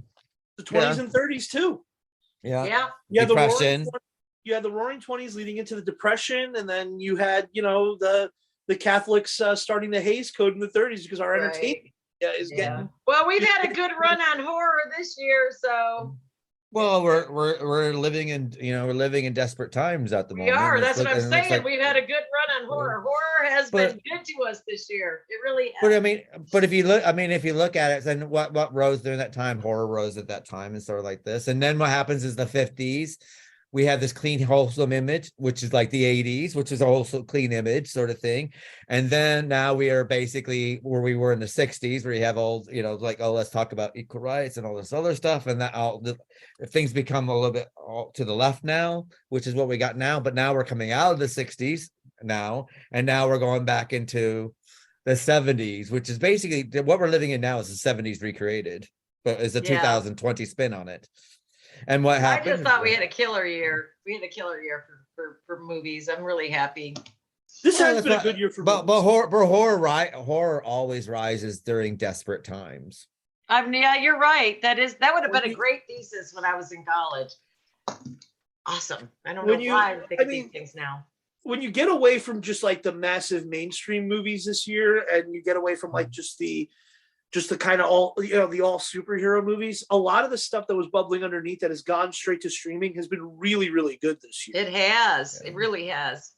I mean, who would have thought my favorite movie of the year so far might be, I mean, I haven't seen Glass Onion yet. It might be a movie about two Irish guys where one of them wants to end their friendship.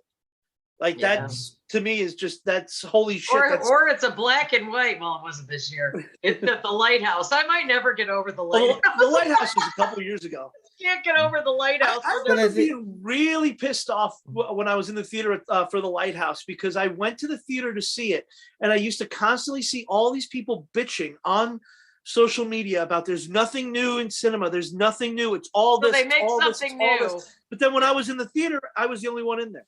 And I'm like, where the fuck is everybody when something groundbreaking actually comes out? You don't show up for it. Exactly. It's like, keep your mouth shut then. Yeah, I hear you. But I also think that the reason why like Terrifier 2 and all these other kind of films that have done really well, it seems like independents are now coming back, because independent films it's what you're going to see, something new, something exciting, something feels a bit fresh. Yeah. Where at the moment we do have, it does seem that we do have a lot of retreads, remakes, reboots, and the same kind of thing going over and over by the Hollywoods, because films are expensive, and if you're going to spend millions and millions of pounds on making a film, then you're probably going to want to use something that people are going to identify.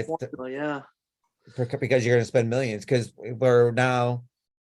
Look at Pearl. That was just amazing. I love Pearl. I love just like A24. The thing I love about A24 is they just let these excuse me, they just let these filmmakers go. Just go make your Yes, movie the way you exactly. need to make it. I love that about them. You know, and I think they also take, well, if they get a hit like Hereditary was a hit, then they put the money back into. It's not like, okay, well, let's live off the proceeds of this, you know, and they go, okay, let's put it back. But I mean, if you look at all great horror films anyway, that all great horror films have always been independent anyway. Halloween was independent. Friday the 13th was an independent film. I know it's hard to believe that. Now, Nightmare on Elm Street, the first one, was an independent film. It wasn't a mainstream film. It was an independent was Town film. Dreaded Sundown? That was independent too, wasn't That was it? an independent film, yeah. Terminator was an independent film. Yeah. Was it? I mean, Texas The first Chainsaw one? Massacre was. Yeah. Texas Chainsaw Massacre apparently might have been funded by the mafia from what I've been reading. No shit. Yeah, I it have might to have been read funded that by the one. mafia. Well, that the last house on the left was funded by a Christian group. Yeah.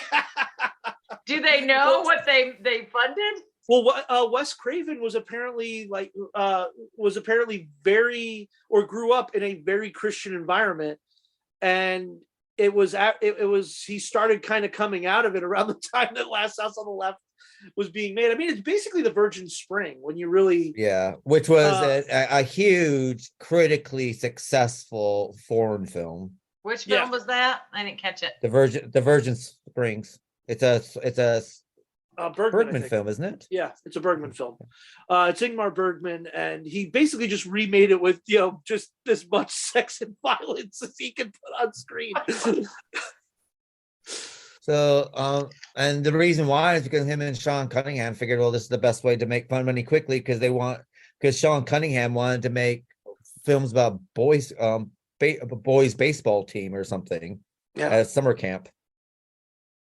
So they go, okay, we need to make money for this, so we'll do this, and this will make quick money, and no one will ever see it again. But this will make money, so we can make wholesome family films. That's what they were hoping for. Well, I mean, if you've seen the movie Ed Wood, when he gets the ministers to put up the money for Plan 9 from Outer Space, he goes, well, what we should do is we should make a horror picture. I have the final footage of Bela Lugosi. We'll make a horror picture. It'll make so much money that you didn't he die halfway through the film though, right? Because that's why Lugosi died before the film even started. He had one scene, right?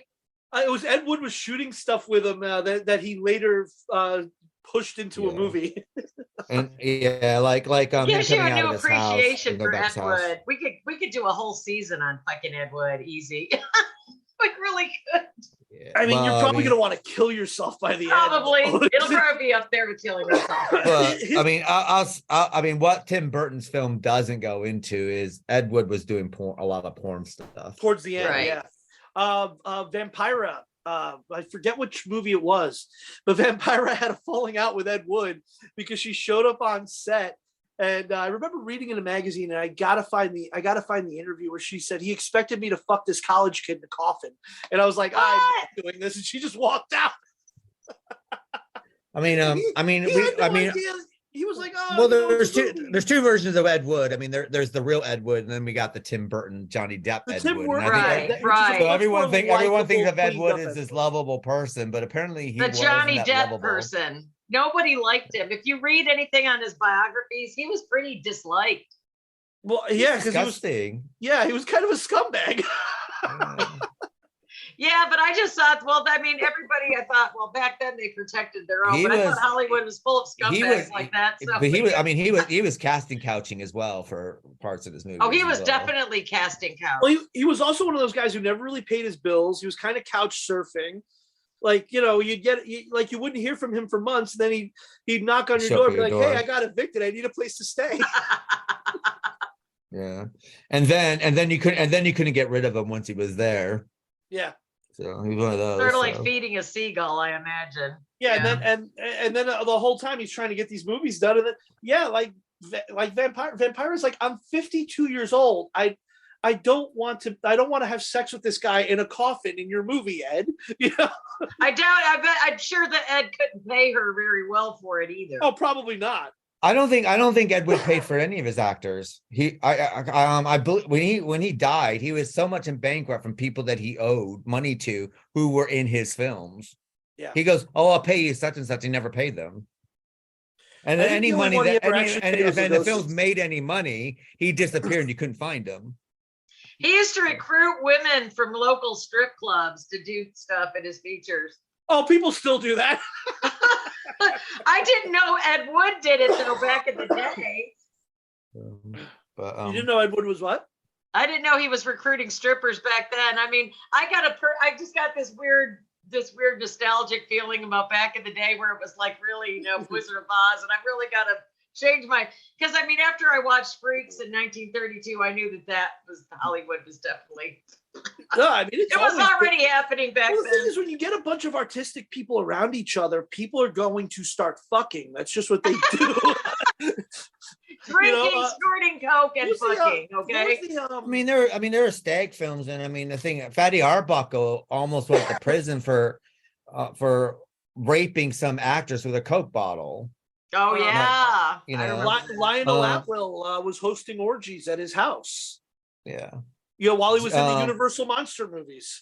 James Dean allegedly would go to not gay parties, but sex parties, and have people put cigarettes out on them because everybody got off on. I've never Jane Mansfield, and I mean this story goes on and on. I don't get the wax.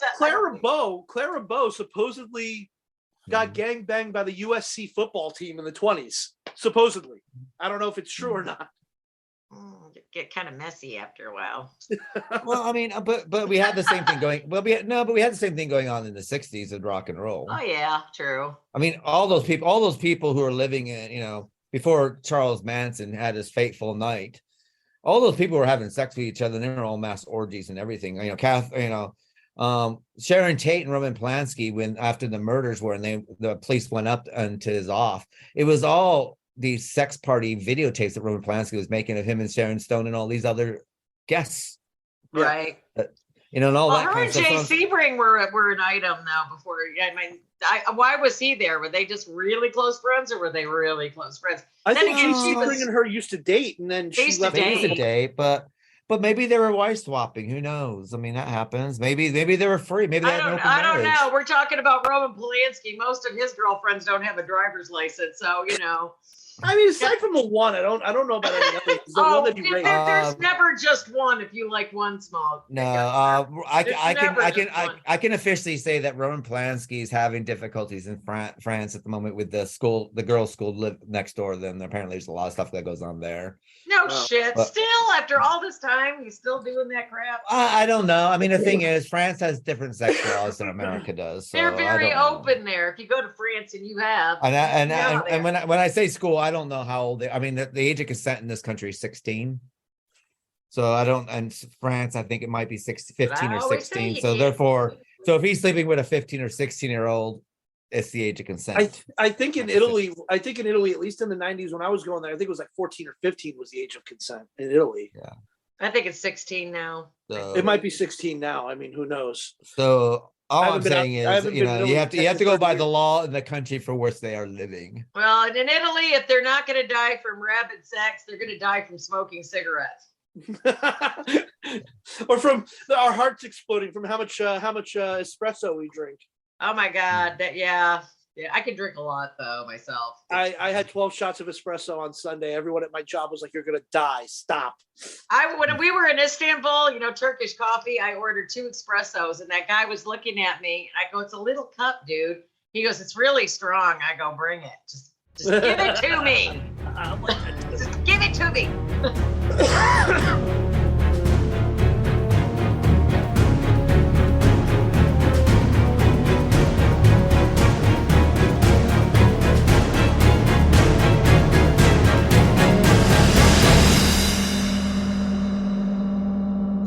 So I guess before we move on to the next film, what would you rate Eating Raoul? Starting with you, Joe. How many stars would you give Eating Raoul? 4.5 to 5. I love this movie. I think it's. I love the parody aspect of the kind of free love thing. I love I love Paul and Mary Bland being parodies of the prudish people who would hate that. I love that their name is Bland, and they are completely like, no, I want nothing to do with the sexual revolution. and Mary does find out when she smokes up with Raoul that the lifestyle might not be that bad. It's just not weed, it's Thai stick. Yeah, Thai stick. That's what it was. Thai stick. I was trying to remember the name. But yeah, I absolutely love this movie. It's so completely offbeat. And it aged well, don't you think? I still think it aged well. At least yeah, for me. it's completely bonkers, and I love it for that. And what about yourself, Vix? I'm with Joe, 4.5 to 5. I can't even really figure out why I would give it a 4.5, but it's a lot of fun. It makes fun of it just makes fun of a lot of people, and that's what makes it fun. What, Joe? I think I might give it 5 because it doesn't overstay its welcome. It's only like 85 minutes long. No, it gets to the point. It doesn't have time to drag because it's so quick. And by the way, I cannot recommend the Criterion edition enough. And the liner notes and the essay are in a little menu. Oh wow, that is so cool. Yeah, that's right. I did like the part where she needed a new frying pan because she was oohed out by eating out of a frying pan that had killed so many people. That we were using to kill people. Yeah, so she wanted something else I mean, it's a fun movie. It's raw. It's just funny as hell. I mean, it just is. People gotta laugh a little and untighten their ass a little bit. But it's just good, clean fun as far as I'm concerned. And Mary Warnock as a puritanical whatever, just is funny as shit. So, because she's far from the puritanical type. I mean, especially when everyone around her is like, "No, babe, you're hot. You shouldn't be." I know everybody tries to rape her throughout the whole movie. I've never seen somebody get raped or attempted rape so much on one human being. And we didn't even mention that they're married, but they sleep in separate twin beds. I know, they got the twin beds. That's right, the twin beds. And she's got her little dollies on her when she's sleeping. She's got her fur things. Whatever the hell they are. But the funny thing also is because what kind of fits with their 1950s furniture, because remember, like 1950s married couples on TV always slept in 2 separate beds because they weren't allowed to show it. So it's not only it's the whole idea of sex seems to be like just completely like repulsive to them. Well, think about it. It really blows people's minds, especially over here stateside. I've traveled a little bit, and sex is not a big deal anywhere except here. We are the only ones where everybody's fucking, but nobody wants to talk about it. Like, well, I mean, that's the people I get along with best are the people who are just like, yeah, fuck it. Whatever.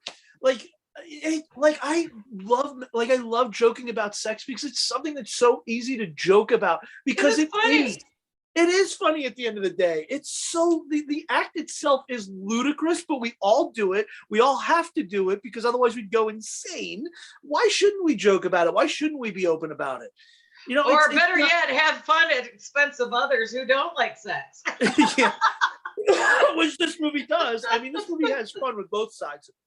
Yeah, it very much rides the middle. Yeah, it's just good, clean fun. I loved it. It's just a fun movie. Good, clean fun about sex. Yes, it is, damn it. With a little murder and a little macabre and a trash compactor to boot. I mean, I'm gonna people being fed dog 5 stars. I mean, the movie, and the thing is, the characters progress. I mean, because of her relationship, Raoul, her and Paul end up having a sexual relationship afterwards. So they grew as a couple. Do they? Did they though? I was kind of under the impression they didn't. Yeah, I think they go and buy a double bed. At least that's what, they do that in the musical anyway. They go and get a double bed at the end of the musical. So, but the thing is like he becomes jealous. He becomes jealous of her, and she becomes jealous of him. So it's kind of like this kind of thing that that's not to say their marriage does a turnabout sort of thing. All I know is that I need to get me some Thai stick. Vicky, you have Thai stick. It's just in gummy bear form. It is. I also like the fact that the title is derived from like the last 2 minutes of the movie. Right? There's no eating Raoul. I know. And you know what he looks like? It looks like they're eating chipped beef on toast, which really grossed me out thinking that it was a human and that guy was shoveling it down his face. Or cheap meat. Because you've done wonders with this cheap meat. Yeah, it's cheap meat is right. Is this French? No, it's Mexican. It's Spanish. So yeah, Spanish, it's Spanish, Mexican. Spanish. It's Mexican. It's Spanish. It's a kind of Mexican.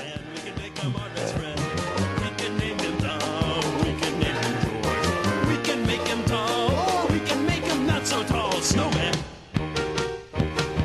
He'll have a happy face, happy smile, happy point of view. If you build me a snowman, then I'll build one for you. So let's build a snowman. We can make him our best friend. We can name him Bob, or we can name him Beowulf. We can make him tall, or we can make him not so tall. Snowman. Hey! Well, this brings us to our next movie, which is Cannibal the Musical, or originally known as Alfred Packer the Musical. It's a 1993 American black comedy musical film directed, written, produced, co-scored by the starring Trey Parker in his directorial debut while studying at the University of Colorado at Boulder, before reaching fame with South Park alongside his friend Matt Stone, who also stars in and produces the film. It is loosely based on the true story of Alfred Packer and the sordid details of the trip from Utah to Colorado that left his 5 fellow travelers dead and partially eaten. Trey Parker, credited as Juan Swartz, stars as Alfred Packer, with frequent collaborators Stone, Dan Backer, and others playing the supporting role. A live stage version was performed at Sierra College in Rockland, California in May 1998. It was followed by Dad's Garage Theater in Atlanta, Georgia in the fall of 1998. The Dad's Garage version is highlighted in the special features of the Trauma DVD release of the movie. The show has continued to find small theaters and audiences across America and beyond for many years. In 2001, a production was staged off-Broadway at the Kane Theater on East 4th Street in New York. A large-scale stage production was produced by the Rival Theater Company at 2008 Edinburgh Festival, Fringe. It featured West End performers and was actually executively produced by Joseph McHugh and directed by Fraser Brown, winning 12 awards for Best Musical in Fringe Theater. In 2001, producer Jason McHugh released a book titled Subdorcal, The Making of Cannibal the Musical, which chronicles all aspects of the creation and continuation of Cannibal the Musical, the cult phenomena. What we're going to do is cut to the trailer of Cannibal the Musical and be right back.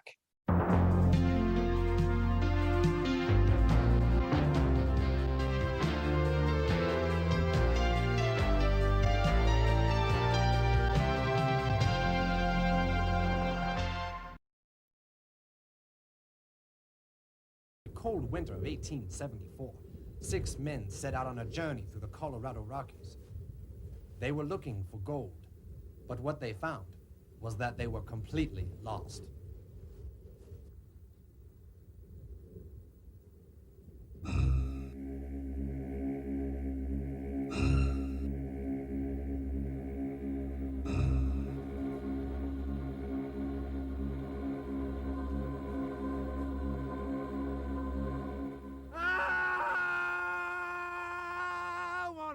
About it now. Yeah.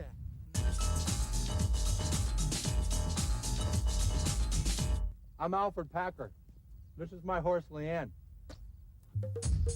In the tradition of Friday the 13th, Part 2, and Oklahoma, comes the first intelligent film about cannibalism.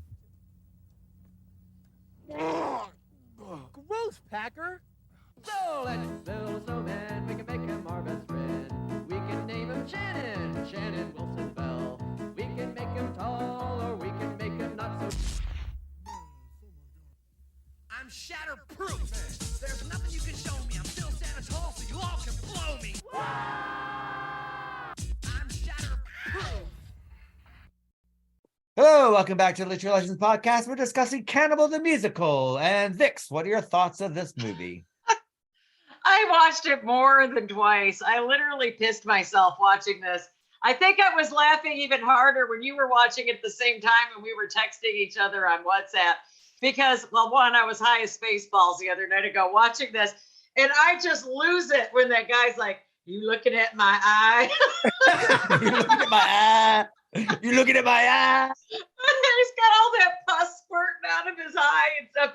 There's nothing about this movie I cannot fault. I have never seen something so goddamn funny in my life. It's like Monty Python meets oh God, what would I want to say? It's like a combination of stuff you see, and I mean they're just making fun of all kinds of shit, and the music's not even bad. I mean, I mean, if you sing that snowman song, don't do it. But I've got a Let's Build a Snowman. That fucking just raw humor. I mean, it's like it's Benny Hill meets Monty Python meets somebody else. I mean, they have so many things in here that are laughable. And then I find out because of Joe, because I didn't know, because I don't know how this one escaped me. But then they find out that this movie was written about his girlfriend. And, you know, and that's where that stupid song came from, When I Was on Top of You. I mean, just the music. Well, the horse and the is named humor. after the girlfriend. Yeah, the horse is named after the horse is named after The horse is named after the girlfriend. That's right. I mean, and it's all Who goes running off? Like, It goes running off with a trapper. I know, you ain't no trapper. You ain't no trappers. You Look ain't at no all the dead animals. We're trappers, idiots. Seeing your message, you know, Keith and Vicky and I have a group chat thing where we message each other about movies, and seeing Vicky in real time watching it when I just opened it up and I'm like, I have all these unread messages. It's just Vicky dying because I guess you hadn't seen this before. So. No, I haven't. I never have. And I mean, I've never, this is some funny shit. I mean, it literally, I literally was gut laughing and belly laughing, especially when you had stuff like The Eye or that the Let's Build a Snowman song. And then when they get into the conversations, like, yes, you know, a horse is a horse, you know, is it true that it's a trapper's horse? Oh, a horse is a horse, of course, you know, I mean, it's just shit like that throughout the whole movie. And then I find out these guys go on to do South Park, and then it just, bam, this is why it's so you good. can hear the voices. Right in the beginning in the courtroom, you hear Mr. Garrison's voice. You hear Cartman singing "The skies are blue" and other leaves. You hear that as they're cutting to something. So all the voices. That's that lady going into the store, isn't it? Some random lady going, "Sky is blue." And it's Cartman's voice. It is Cartman. Which is Matt Stone, isn't it? It's Matt Stone, isn't it? Well, Matt Stone's character is clearly Kyle. Mm-hmm.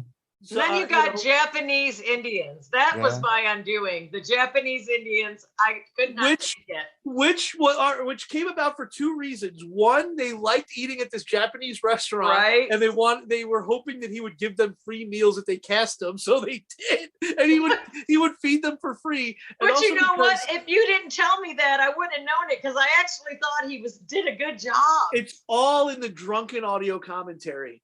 And the second reason is that Trey Parker's second major was like Japanese history or something, history or something, and he had all these Japanese exchange students in the class. Oh, and that's right. I read that. All the Indians for free.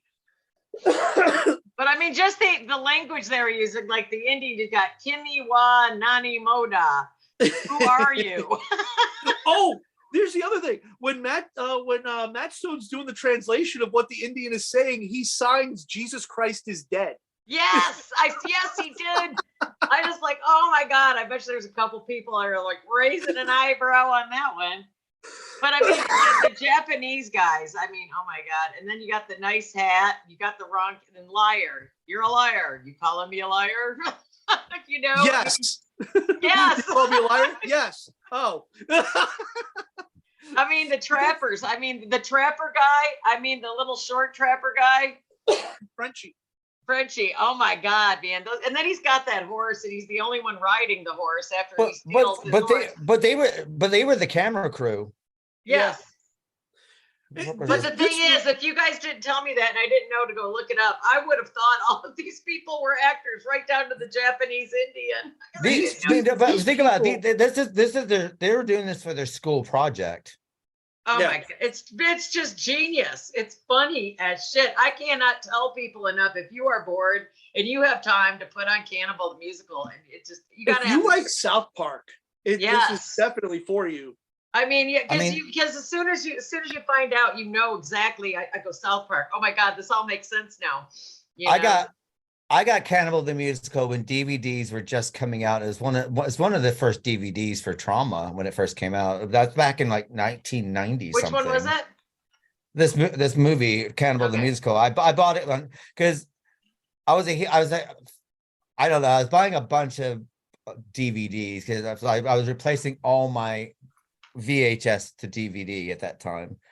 And I saw, Cannibal the Musical. This will be fun. It's done by the guy. It's South Park in its first year.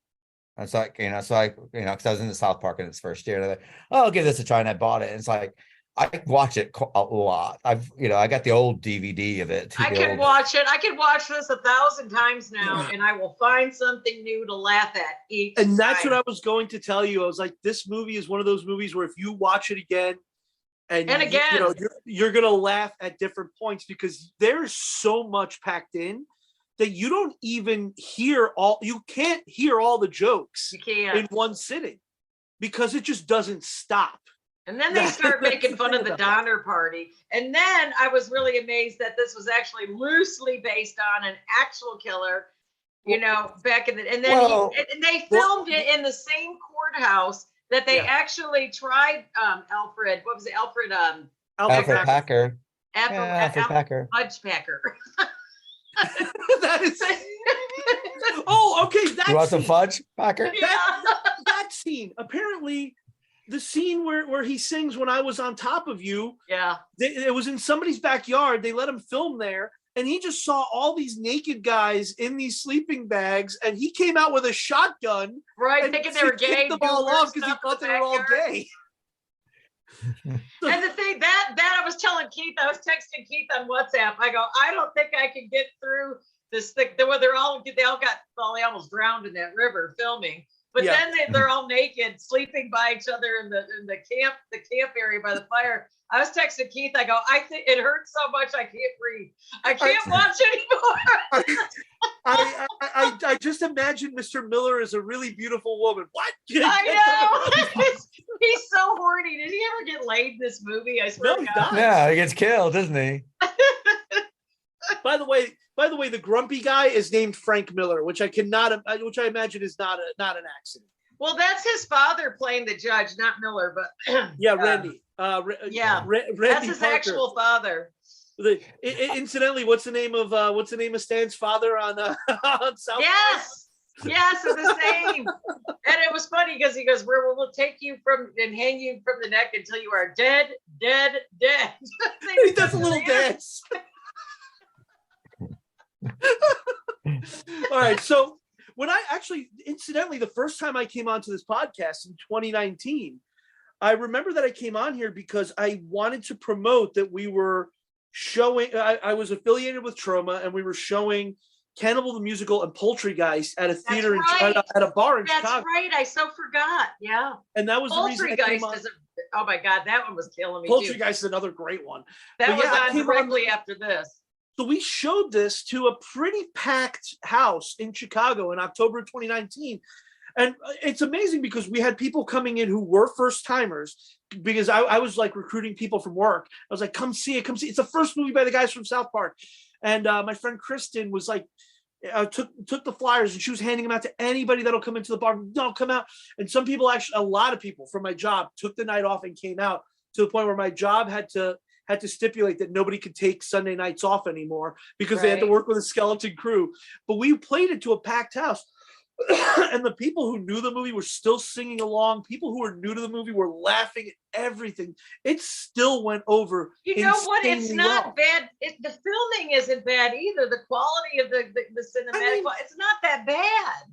It's well made because it's you gotta understand how low the budget was, and for the time they did the smart thing. They did something where they were out in the woods a lot, which doesn't cost you any money to film. I think they had nine different horses. Did you notice that the horse did not look the horse changed color a bunch of times? It was a different horse every time. I mean, this movie is perfect. If you want to exemplify to someone what the Trauma spirit is, exactly. And I'm sure if Lloyd hears this, he'll back me up on this.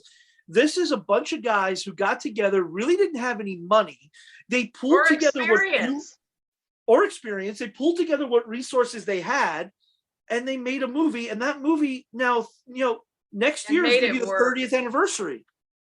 And made 30 it work. years later, it still resonates. It still works. It's still I can funny. be honest, if the Floyd's listening, I have never laughed my ass off so hard as I did the other day watching this again. I'll send this to them once it's up. I'll send them the link. That was some of the funniest shit I've seen in a long time. I don't know how I've not watched But the other thing is also, if you're a South Park fan, this is like this is the beginning of everything. But I didn't even know that.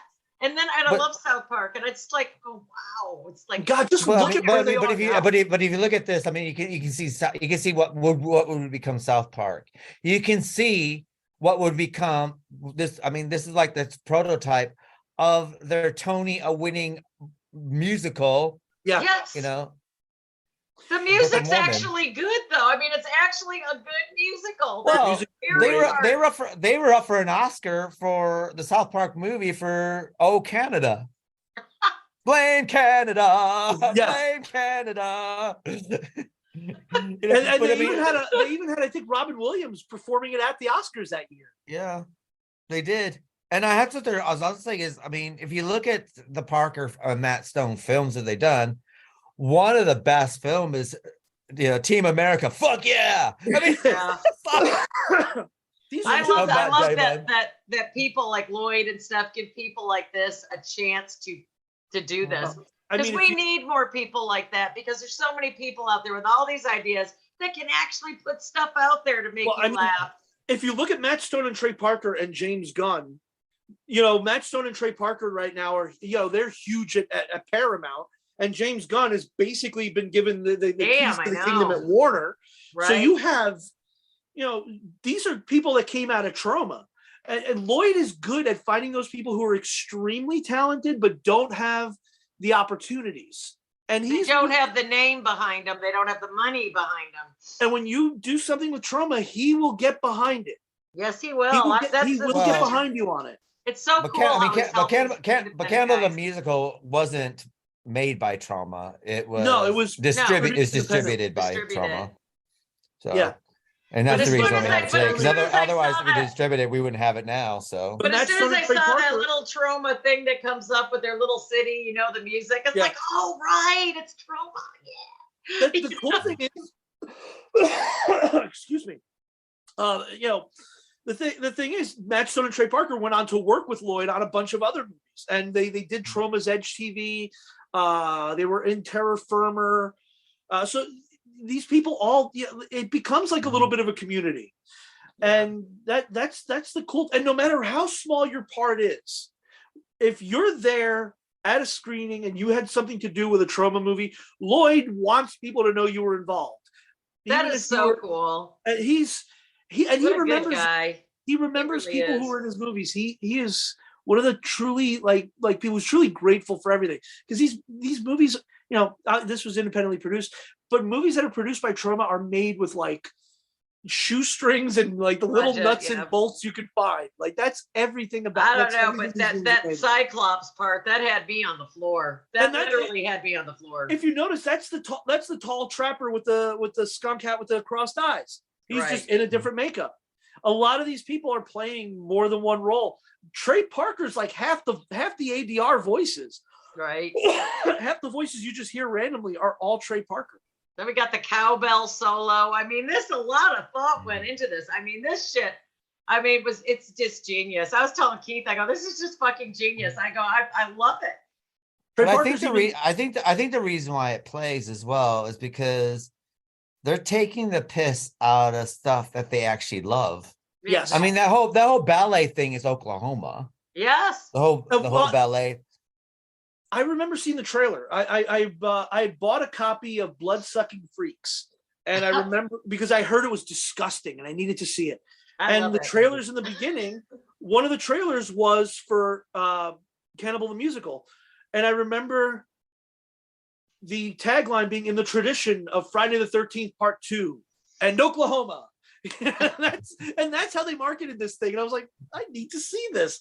And even the beginning, the opening credits are like the overture of an old school musical, which, we just saw West Side Story for last week's show. Right. That started out with like this opening credit scene where it was just like a sampling of all the music as it played through. And this actually picks up like the first time you see the Trappers, you slightly hear the tune of what would become the Trappers' big number. Right. It does that. It does take after these old musicals. And that's the thing. You get a sense from this that these guys really do love movies. Yeah, that's and what you makes also it so and, good. and you also have to sit there and say one of the most expensive things to film is a musical. Yeah. And these guys did it for nobody.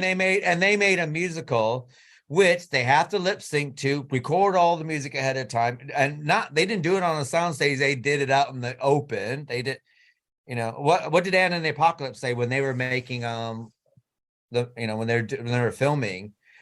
The only musical scene that they could do outside was the one where they're walking down the street and all the mayhem's happening behind them. And they said they were able to do that because they didn't have enough money for the speakers. That's the reason why they got the headphones in and they're like singing, they're miming to their song sort of thing in order to get everything to sync well. And then you got, and then you look at this and it's like, these people, it's like, they didn't have the money for even that syncing thing. So basically they're just got like a little thing playing in the background, like in a really tinty cassette tape that they use. They have this cassette tape that they're playing, they play it, they're lip syncing to it, and they'll put in the music afterwards. And being able to lip sync to that and put that all together is a difficult thing to do. You got to really look up the music, though. I'd pull her hair and she'd know to stop. And when she'd look behind her, I'd always be there.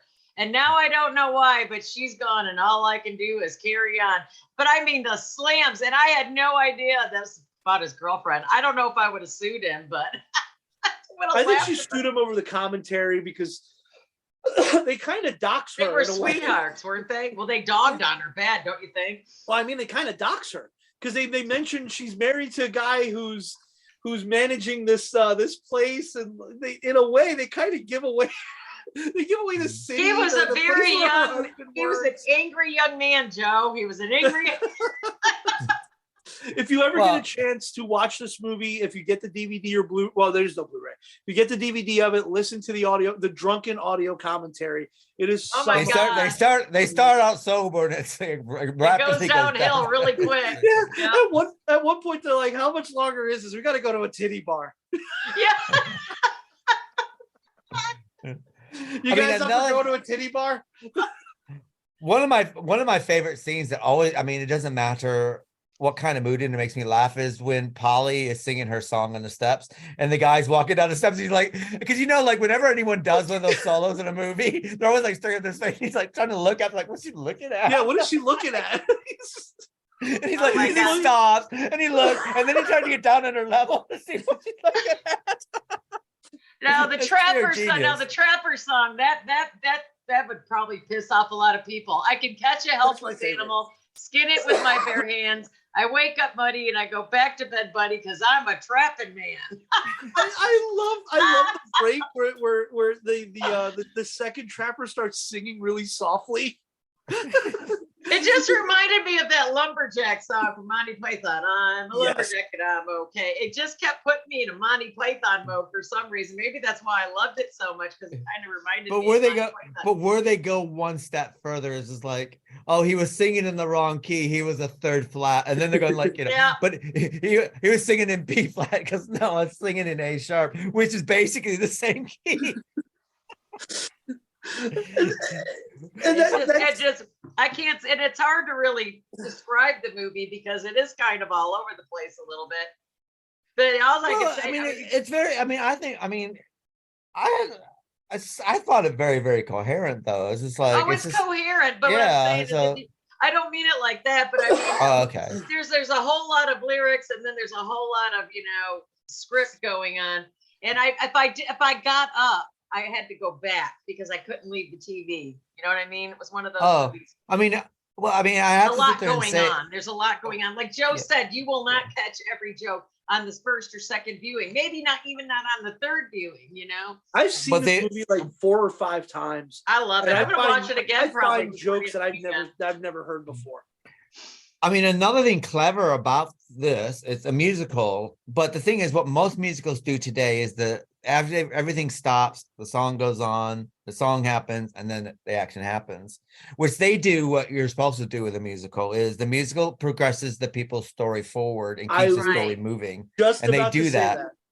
And they did a good job at it too, because it's a bona fide musical. It just really is. I mean, at first when it said Cannibal the musical, like, oh God, what has he got me watching? I had no idea it was Troma. I had no idea about the South Park, part that came later. And I was sitting there thinking, it's like, God, I know these voices. I'm just sitting there, where did I hear this? And just the very young South Park voices, but these guys are funny. They were onto something. But to constitute how great script and how great the music is and how great it won 7 awards at the Edinburgh Festival Fringe. And they deserved every award. And if people out there who don't know what the Edinburgh Film and Theater Festival happens 3 weeks in the middle of summer, people come from all over the world to premiere their film, premiere their small shows and stuff like this. We've had, Michael Caine's up there, Judi Dench is up there. They're all up there promoting this, and this is for 3 weeks. And the thing is, and you see these things for like the show for £15. Yeah. And once it wins the awards, it moves to the West End and it turns into a multi-million, which is what they're turning this into now. They're talking about turning this into a multi-million-pound musical in the West End. That's what they're talking about. Did you guys catch the alien head during the Let's Build the Snowman thing? It was quick. Yeah. And at the end, during the final, during the Hang the Bastard, he's in the barn house. The alien, there's an alien head sticking out of the barn house. Hang the Bastard. That was Matt Stone dressed in drag. Yes, because he demanded to be. He demanded to have a scene where he could dress in drag. Hang the bastard, hang him high. Yeah, I mean, I could sit here and just laugh. I could sing the whole thing and just laugh. I'll know it by the end of the week, promise you. Well, and I have to say, the music sticks in your head as well. It does. It's catchy. It's actually, I actually like this, Let's Build a Snowman. That's gonna be stuck like Sweet Caroline in my brain all freaking. I rewatched the movie this morning, but thinking about it last night, I was singing "It's a Sprinkle Day" when I was like heading off to bed. So just the memory of it. I was just, it just got stuck in my, and I was just like, okay, I'm thinking about it now. And I'm like, I got to watch it when I get up. Because I could have probably done this podcast without rewatching the movie. Right. But I woke up this morning and like, you know what? It's only like 9:30 in the morning. Let me just watch it real quick. Just to catch, and I caught little things that I probably would not have been able to catch, probably would not have been able to mention. But yeah, just the music just gets stuck in there and it's pleasant. It's not like, oh Christ, I got the song stuck in my head. You love these songs. There's not a bad one in it. Well, I can't. That's all I'm asking for. That's all I'm asking for. I love the reprise of that when they're all like too tired. They're dying. All I'm asking for. I mean, did anybody do any research on the Colorado River before they actually tried to do this scene before they almost all drowned? They didn't use the Colorado River. They used the Greenboro River. And the thing is it's normally a slow moving river.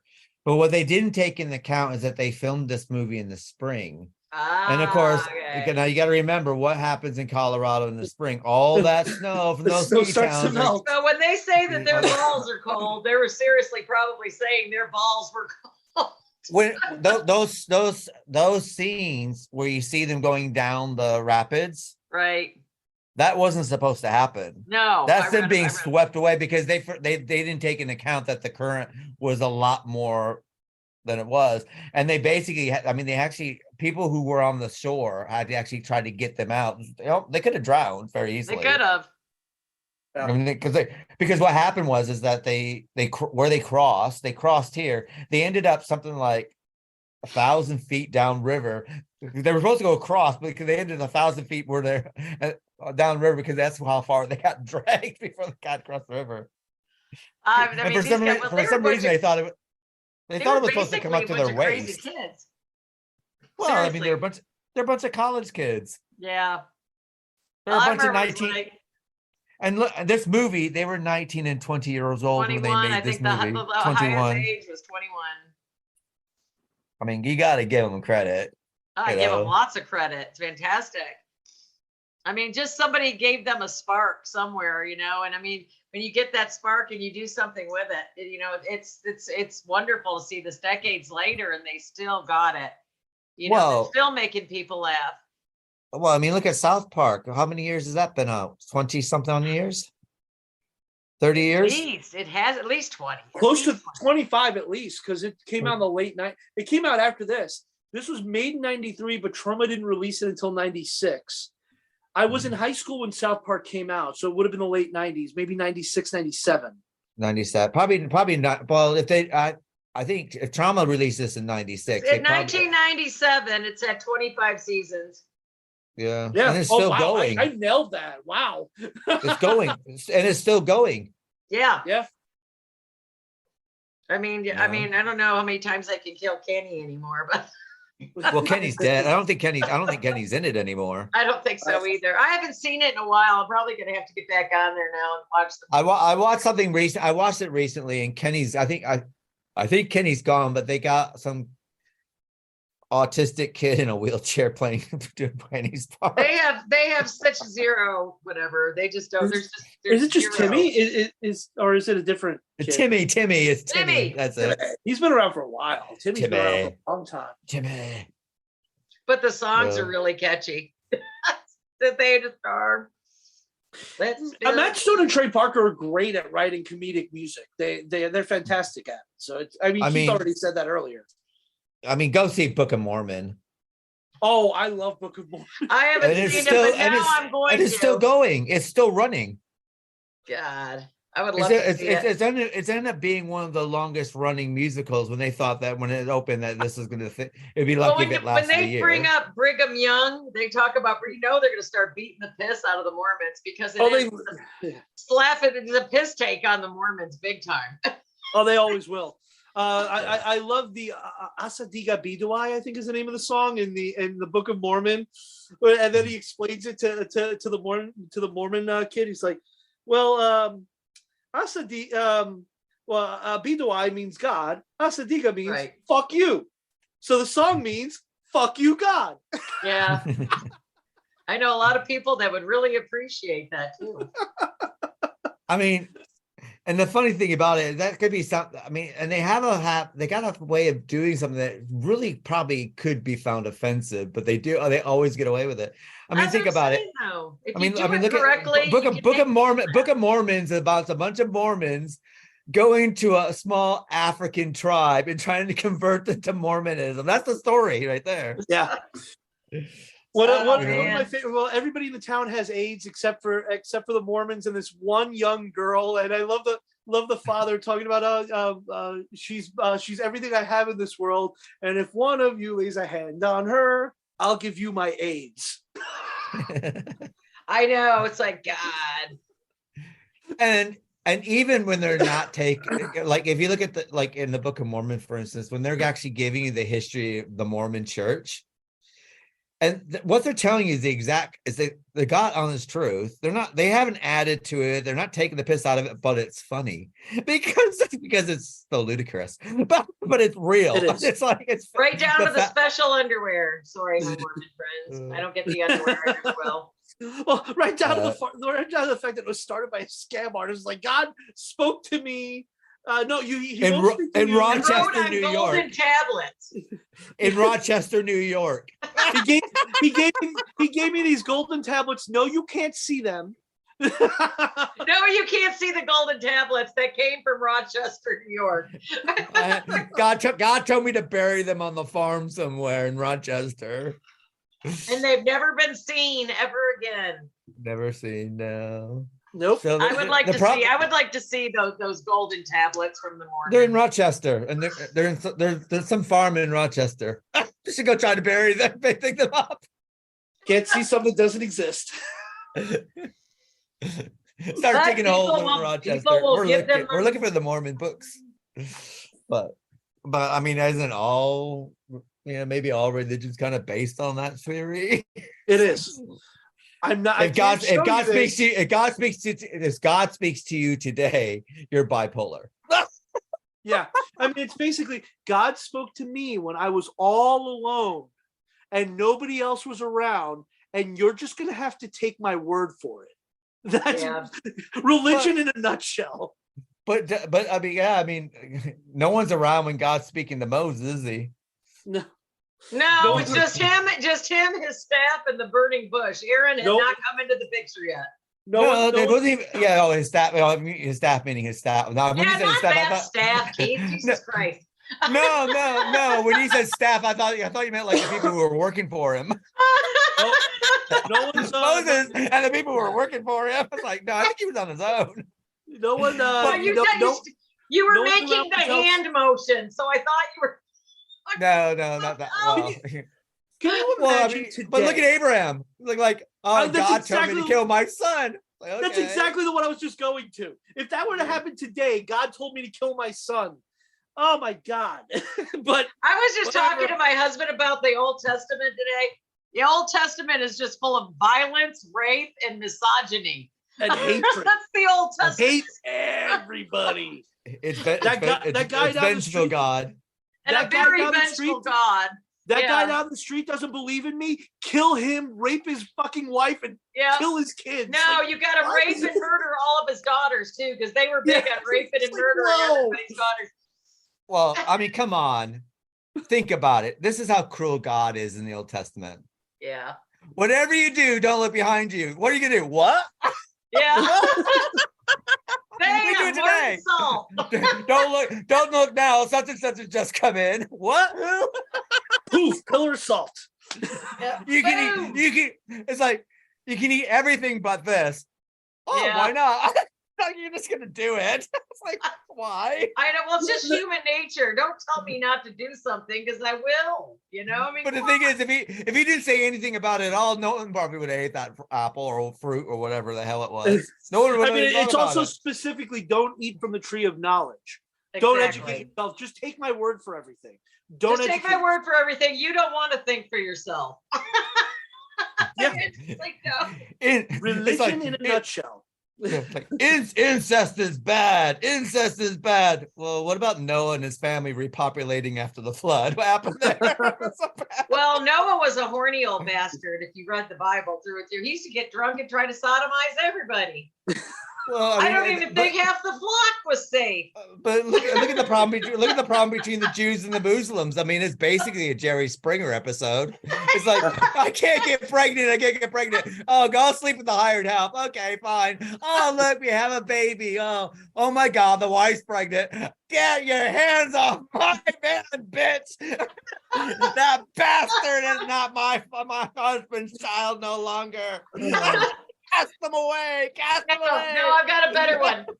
Abraham gets the hand servant pregnant. So what do? His wife Sarah has her banished into the desert with her child. She starts her, and she's and the concubine and the bastard child's like, well, Sheldon, we're gonna start our own religion. The land of Ishmael. He was one just of the idea. Just the idea of, well, God told me to have sex with her because you couldn't have kids anymore. So that's what I know. It's like, that's why I'm saying that the Old Testament is some of the most misogynistic bullshit I have ever read. Is it a good story? Yes, but it's misogynistic bullshit. Well, look at the story of Joseph and he made Technicolor Dreamcoat. It's like, they sell him off to slavery. Look, Dad, he's dead. He got eaten by a goat. It's like, okay. He goes out there. And then he's like, and then basically it's like the wife's trying to seduce him. So it's like, so he gets thrown in the jail. And then if you're a woman in Old Testament times, you're just fucked, literally. But he was a narc. Joseph was a narc. He's like, okay, I'll recite your dreams for you. Tells him the dreams. He goes, oh, Pharaoh, by the way, this baker here's fucking you over. Oh, thank you, Joseph. You can be my right hand man. Yay. Yeah. I'm gonna reward you for being a narc. Yeah, it's not like the good old days when the old Brenner used to show up as Ramses, you know. He made a sexy Ramsey. I'll tell you, he was a sexy bald man. I love him. Look at Moses. I mean, God, what Moses was not sexy bald. Well, no, he was an ungrateful kid. I mean, okay, first of all, his mom dumps him in a raft. He's floating down the raft. Some rich guy, one rich woman picks him up, adopts him, by Pharaoh's sister and daughter. Yeah, but the thing is, this person, brings him out of the river. He could have drowned, but this person saves his life. Gets raised by a rich family, and what does he do? He turns against those people who paid for his education, paid for his food, bought his clothes. All because of some weird, a bunch of plague. All because of some weird cult. And then to top it all off, the fucking guy had no sense of direction because these people are like, we'll follow you, Moses, for like 120 years in the freaking desert. It's like, are we there yet? Yeah, 40 years, and that's only because they were being idolaters, okay? He left them alone for 5 minutes. No, it is not. That is a lie. That was a lie. He was a man, and because he was a man, he didn't know how to ask for directions. That's what was happening there. By the way, this is our Christmas episode. Oh, I know. Merry Christmas, everybody. And talking about Christmas, this is how cruel God is, right? He impregnates a virgin who has to give birth. 12-year-old. Well, she gets pregnant, right? Now, that cat flap has to push back in the opposite direction of than what is meant. So that means that hymen has to go out instead of in. So yeah, that's not a nice thing to do. I'm sorry. Oh God, we are in so much trouble today. Okay. Merry Christmas, everyone. Hi, son. I'm so glad you're my son. All I'm going to do is I'm going to crucify you because you sit there and hang to die. So then the crows will pick at you. Have fun. But every religion has that kind of stuff, though. You think about they got the same myths. They got the same kind of virgin birth thing going on. Saying that, I will be going to church to midnight mass tomorrow, which is God honest truth. Well, I really hope that the lightning doesn't hit your friends that are standing next to you. I would not go to church with you, you blasphemous idolater. What do you do? I mean, to be honest, on top of it, you've got all of the cardinal sins going. You haven't murdered anybody yet. It's a cool. I mean, I'm just saying that there's a lot of holes there. I mean, Jesus gets born, Herod goes and kills all the babies, and then he's like, Jesus disappears until he shows up. Shows up in church at the age of 10 or 12. Goes, this is my father's church. Then disappears and shows up at 32. It's like, where the hell was he? Yeah, they say he was traveling and spreading whatever the word he was spreading. Well, I mean, God, even college kids only travel for a year when they're having. But he wasn't. They weren't prophets. Prophets. And Joseph just vanishes. Yeah, where does Joseph? Joseph just Apparently vanishes. He dies because the Catholic Church has relics of his bone.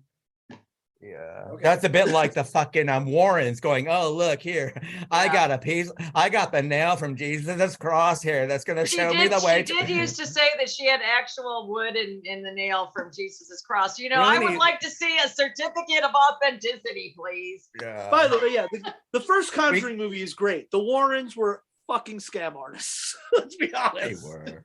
What do you think about it? I mean, there's documentaries where there's documentaries where you can see her. She does this in My Amityville Horror, where it takes one of the Lutz's kids, and one of the Christopher Lutz, I think it is, one of the Lutz's kids, it is. goes back to visit the Warrens, and she pulls out this piece of, I don't know, some sliver that she's got probably off the floor when she was cleaning it. I don't know, but she goes, "This is the actual piece of wood from the cross that." Christopher Lutz by that time totally freaked out, or his brain's totally gone. I don't know what happened to his childhood, but he's like, "Wow, that's amazing." And she goes, "Let me put this here, and therefore we can make you come to terms with what happened those fateful nights in 1976 during the Amityville phenomenon." But it's just like she believes it. She pulls out this piece of wood.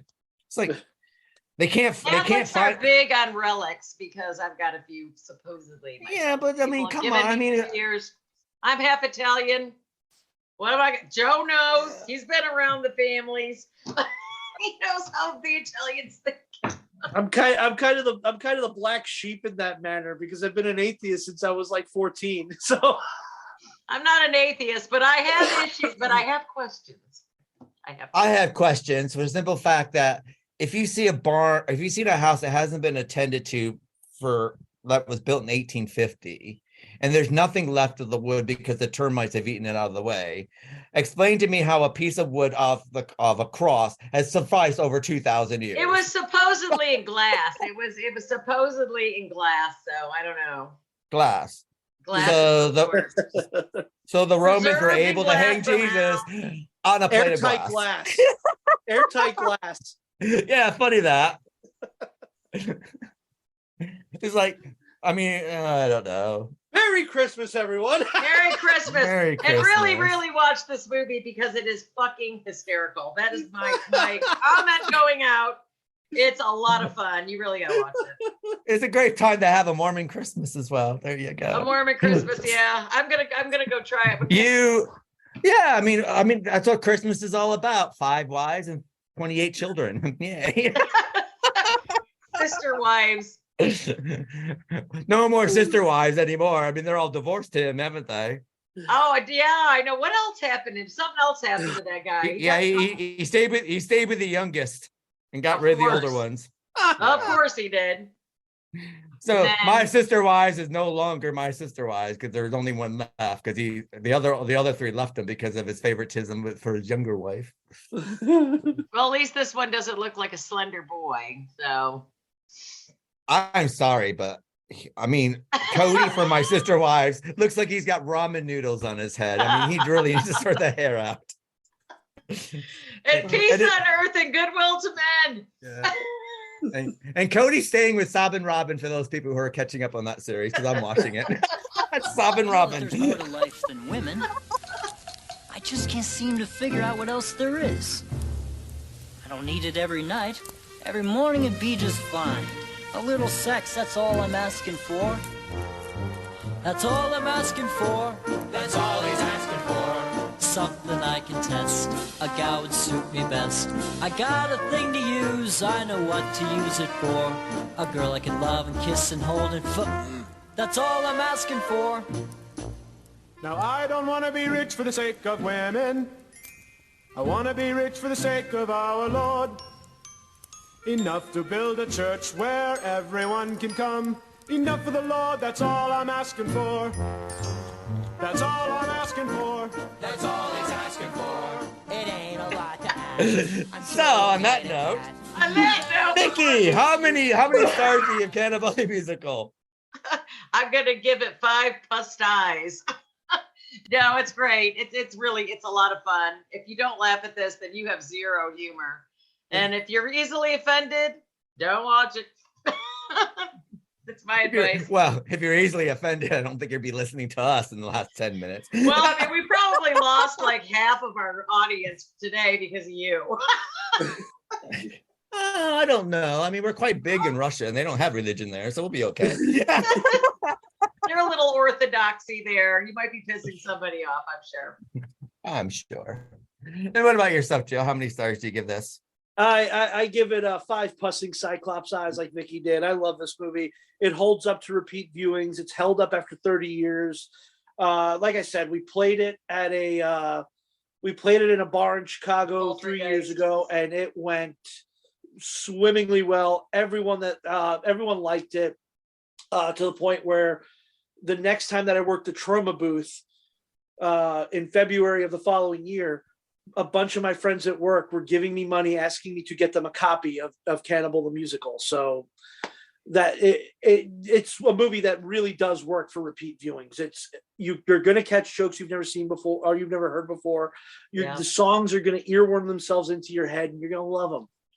Absolutely. It's the South Park aspect of it. It's like if you hear it, you know those voices, and it just comes make you nuts. So we're going to tell you now the South Park guys did it. So. Yeah, if you like South Park, definitely watch it. Yeah.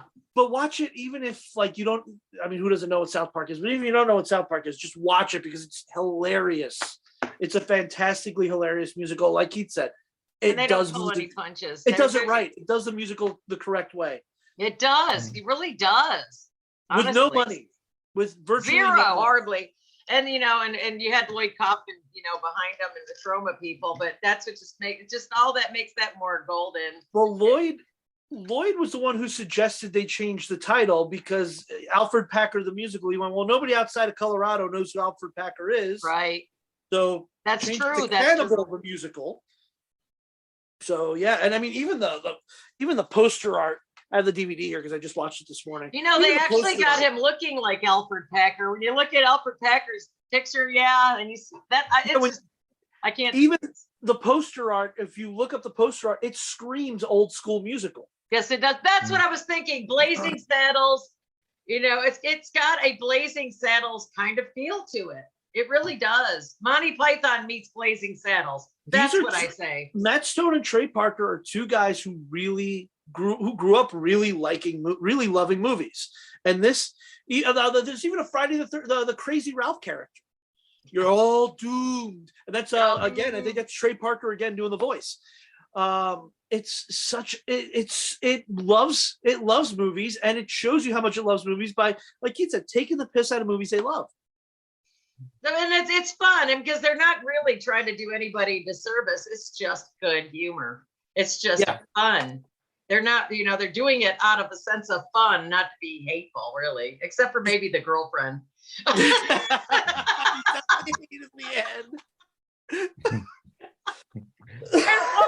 actually that woman. I would so hate to have been that woman. I'm telling you. That's why I bet you she's really regretting it now. Let me tell you. Well, now he's worth like 500 or 600. That guy's worth huge amounts of money. He's like, boy, I fucked up. I bet you she says that all the time. And the guy she left him for was selling insurance in Denver. Oh my God. It is what it is. It is. It sure is, honey. I'm going to give it a 5-star rating because I got this when I knew nothing about it. And it's one of the first DVDs I got. And I put it on, didn't know nothing about it. I loved it. I still love it today. And I still tend to show it to people who are like looking at me going, what the hell? And then they love it by the end of it. So, yeah. So I'm still trying to get my old man to watch it. He doesn't like musicals. And I go, but it's not really a musical. I go, get past the first song and then you'll understand what by the end of the movie, like I don't think I've shown it to anybody who doesn't like it by the end of the movie. Just that Let's Build a Snowman. I'll be singing that doing housework when I'm done with y'all here. I can't get that song out of my fucking head. It's driving me nuts. And it was 15 years before Frozen. Yes, I know. That went through my head when they were singing that too. I was just like, oh, what the hell, man? Hoist his body to the sky. It's as nice as a day can be. Won't you come to the hanging with me? Hang the bastard, hang him well. Send his sorry soul to hell, where his neck bones snaps will grow.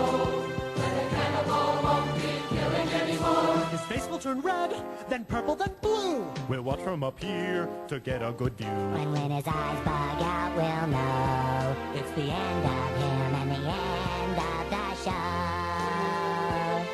So hang the bastard, hang him with cheer. We'll make some hot. They had all the covered. Well, this brings us to the end of the Literary License podcast. Of course, next week we'll be doing Dark Shadows, which will come out in the first weekend of January.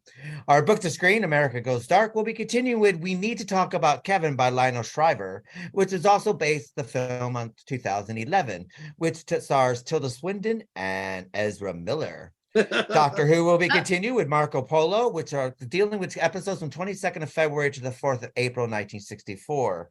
Unfortunately, those episodes aren't available. They have been destroyed, but we will have the director and people from the BBC coming in who actually worked on those, telling us a story about Marco Polo, the Lost Story. Of course, we'll be continuing our Batman the Animated Series with the episode See No Evil, Beware the Grey Ghost, starring Adam West, Prophecy of Doom, and Joker's Favor. Mike Remake will be covering Castle Freak from 1995 and the remake from 2020. And of course, we'll be continuing our M&M Monsters and Madmen with The Little Girl Who Lives Down the Lane from 1976, starring Jodie Foster. and Martin Sheen, and Alice Sweet Alice from 1976, starring a very young Brooke Shields. So that's good night for myself. Good night, Vicki. Good night, everybody. Hope we didn't piss you off too much. Merry Christmas. Good night, Joe. Happy holidays, everyone, and happy healthy. Be more predictable.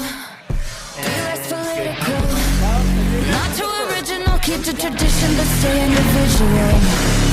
Dirty but washable. Winning but stoppable. All that I'm hearing is you wanna make the impossible possible.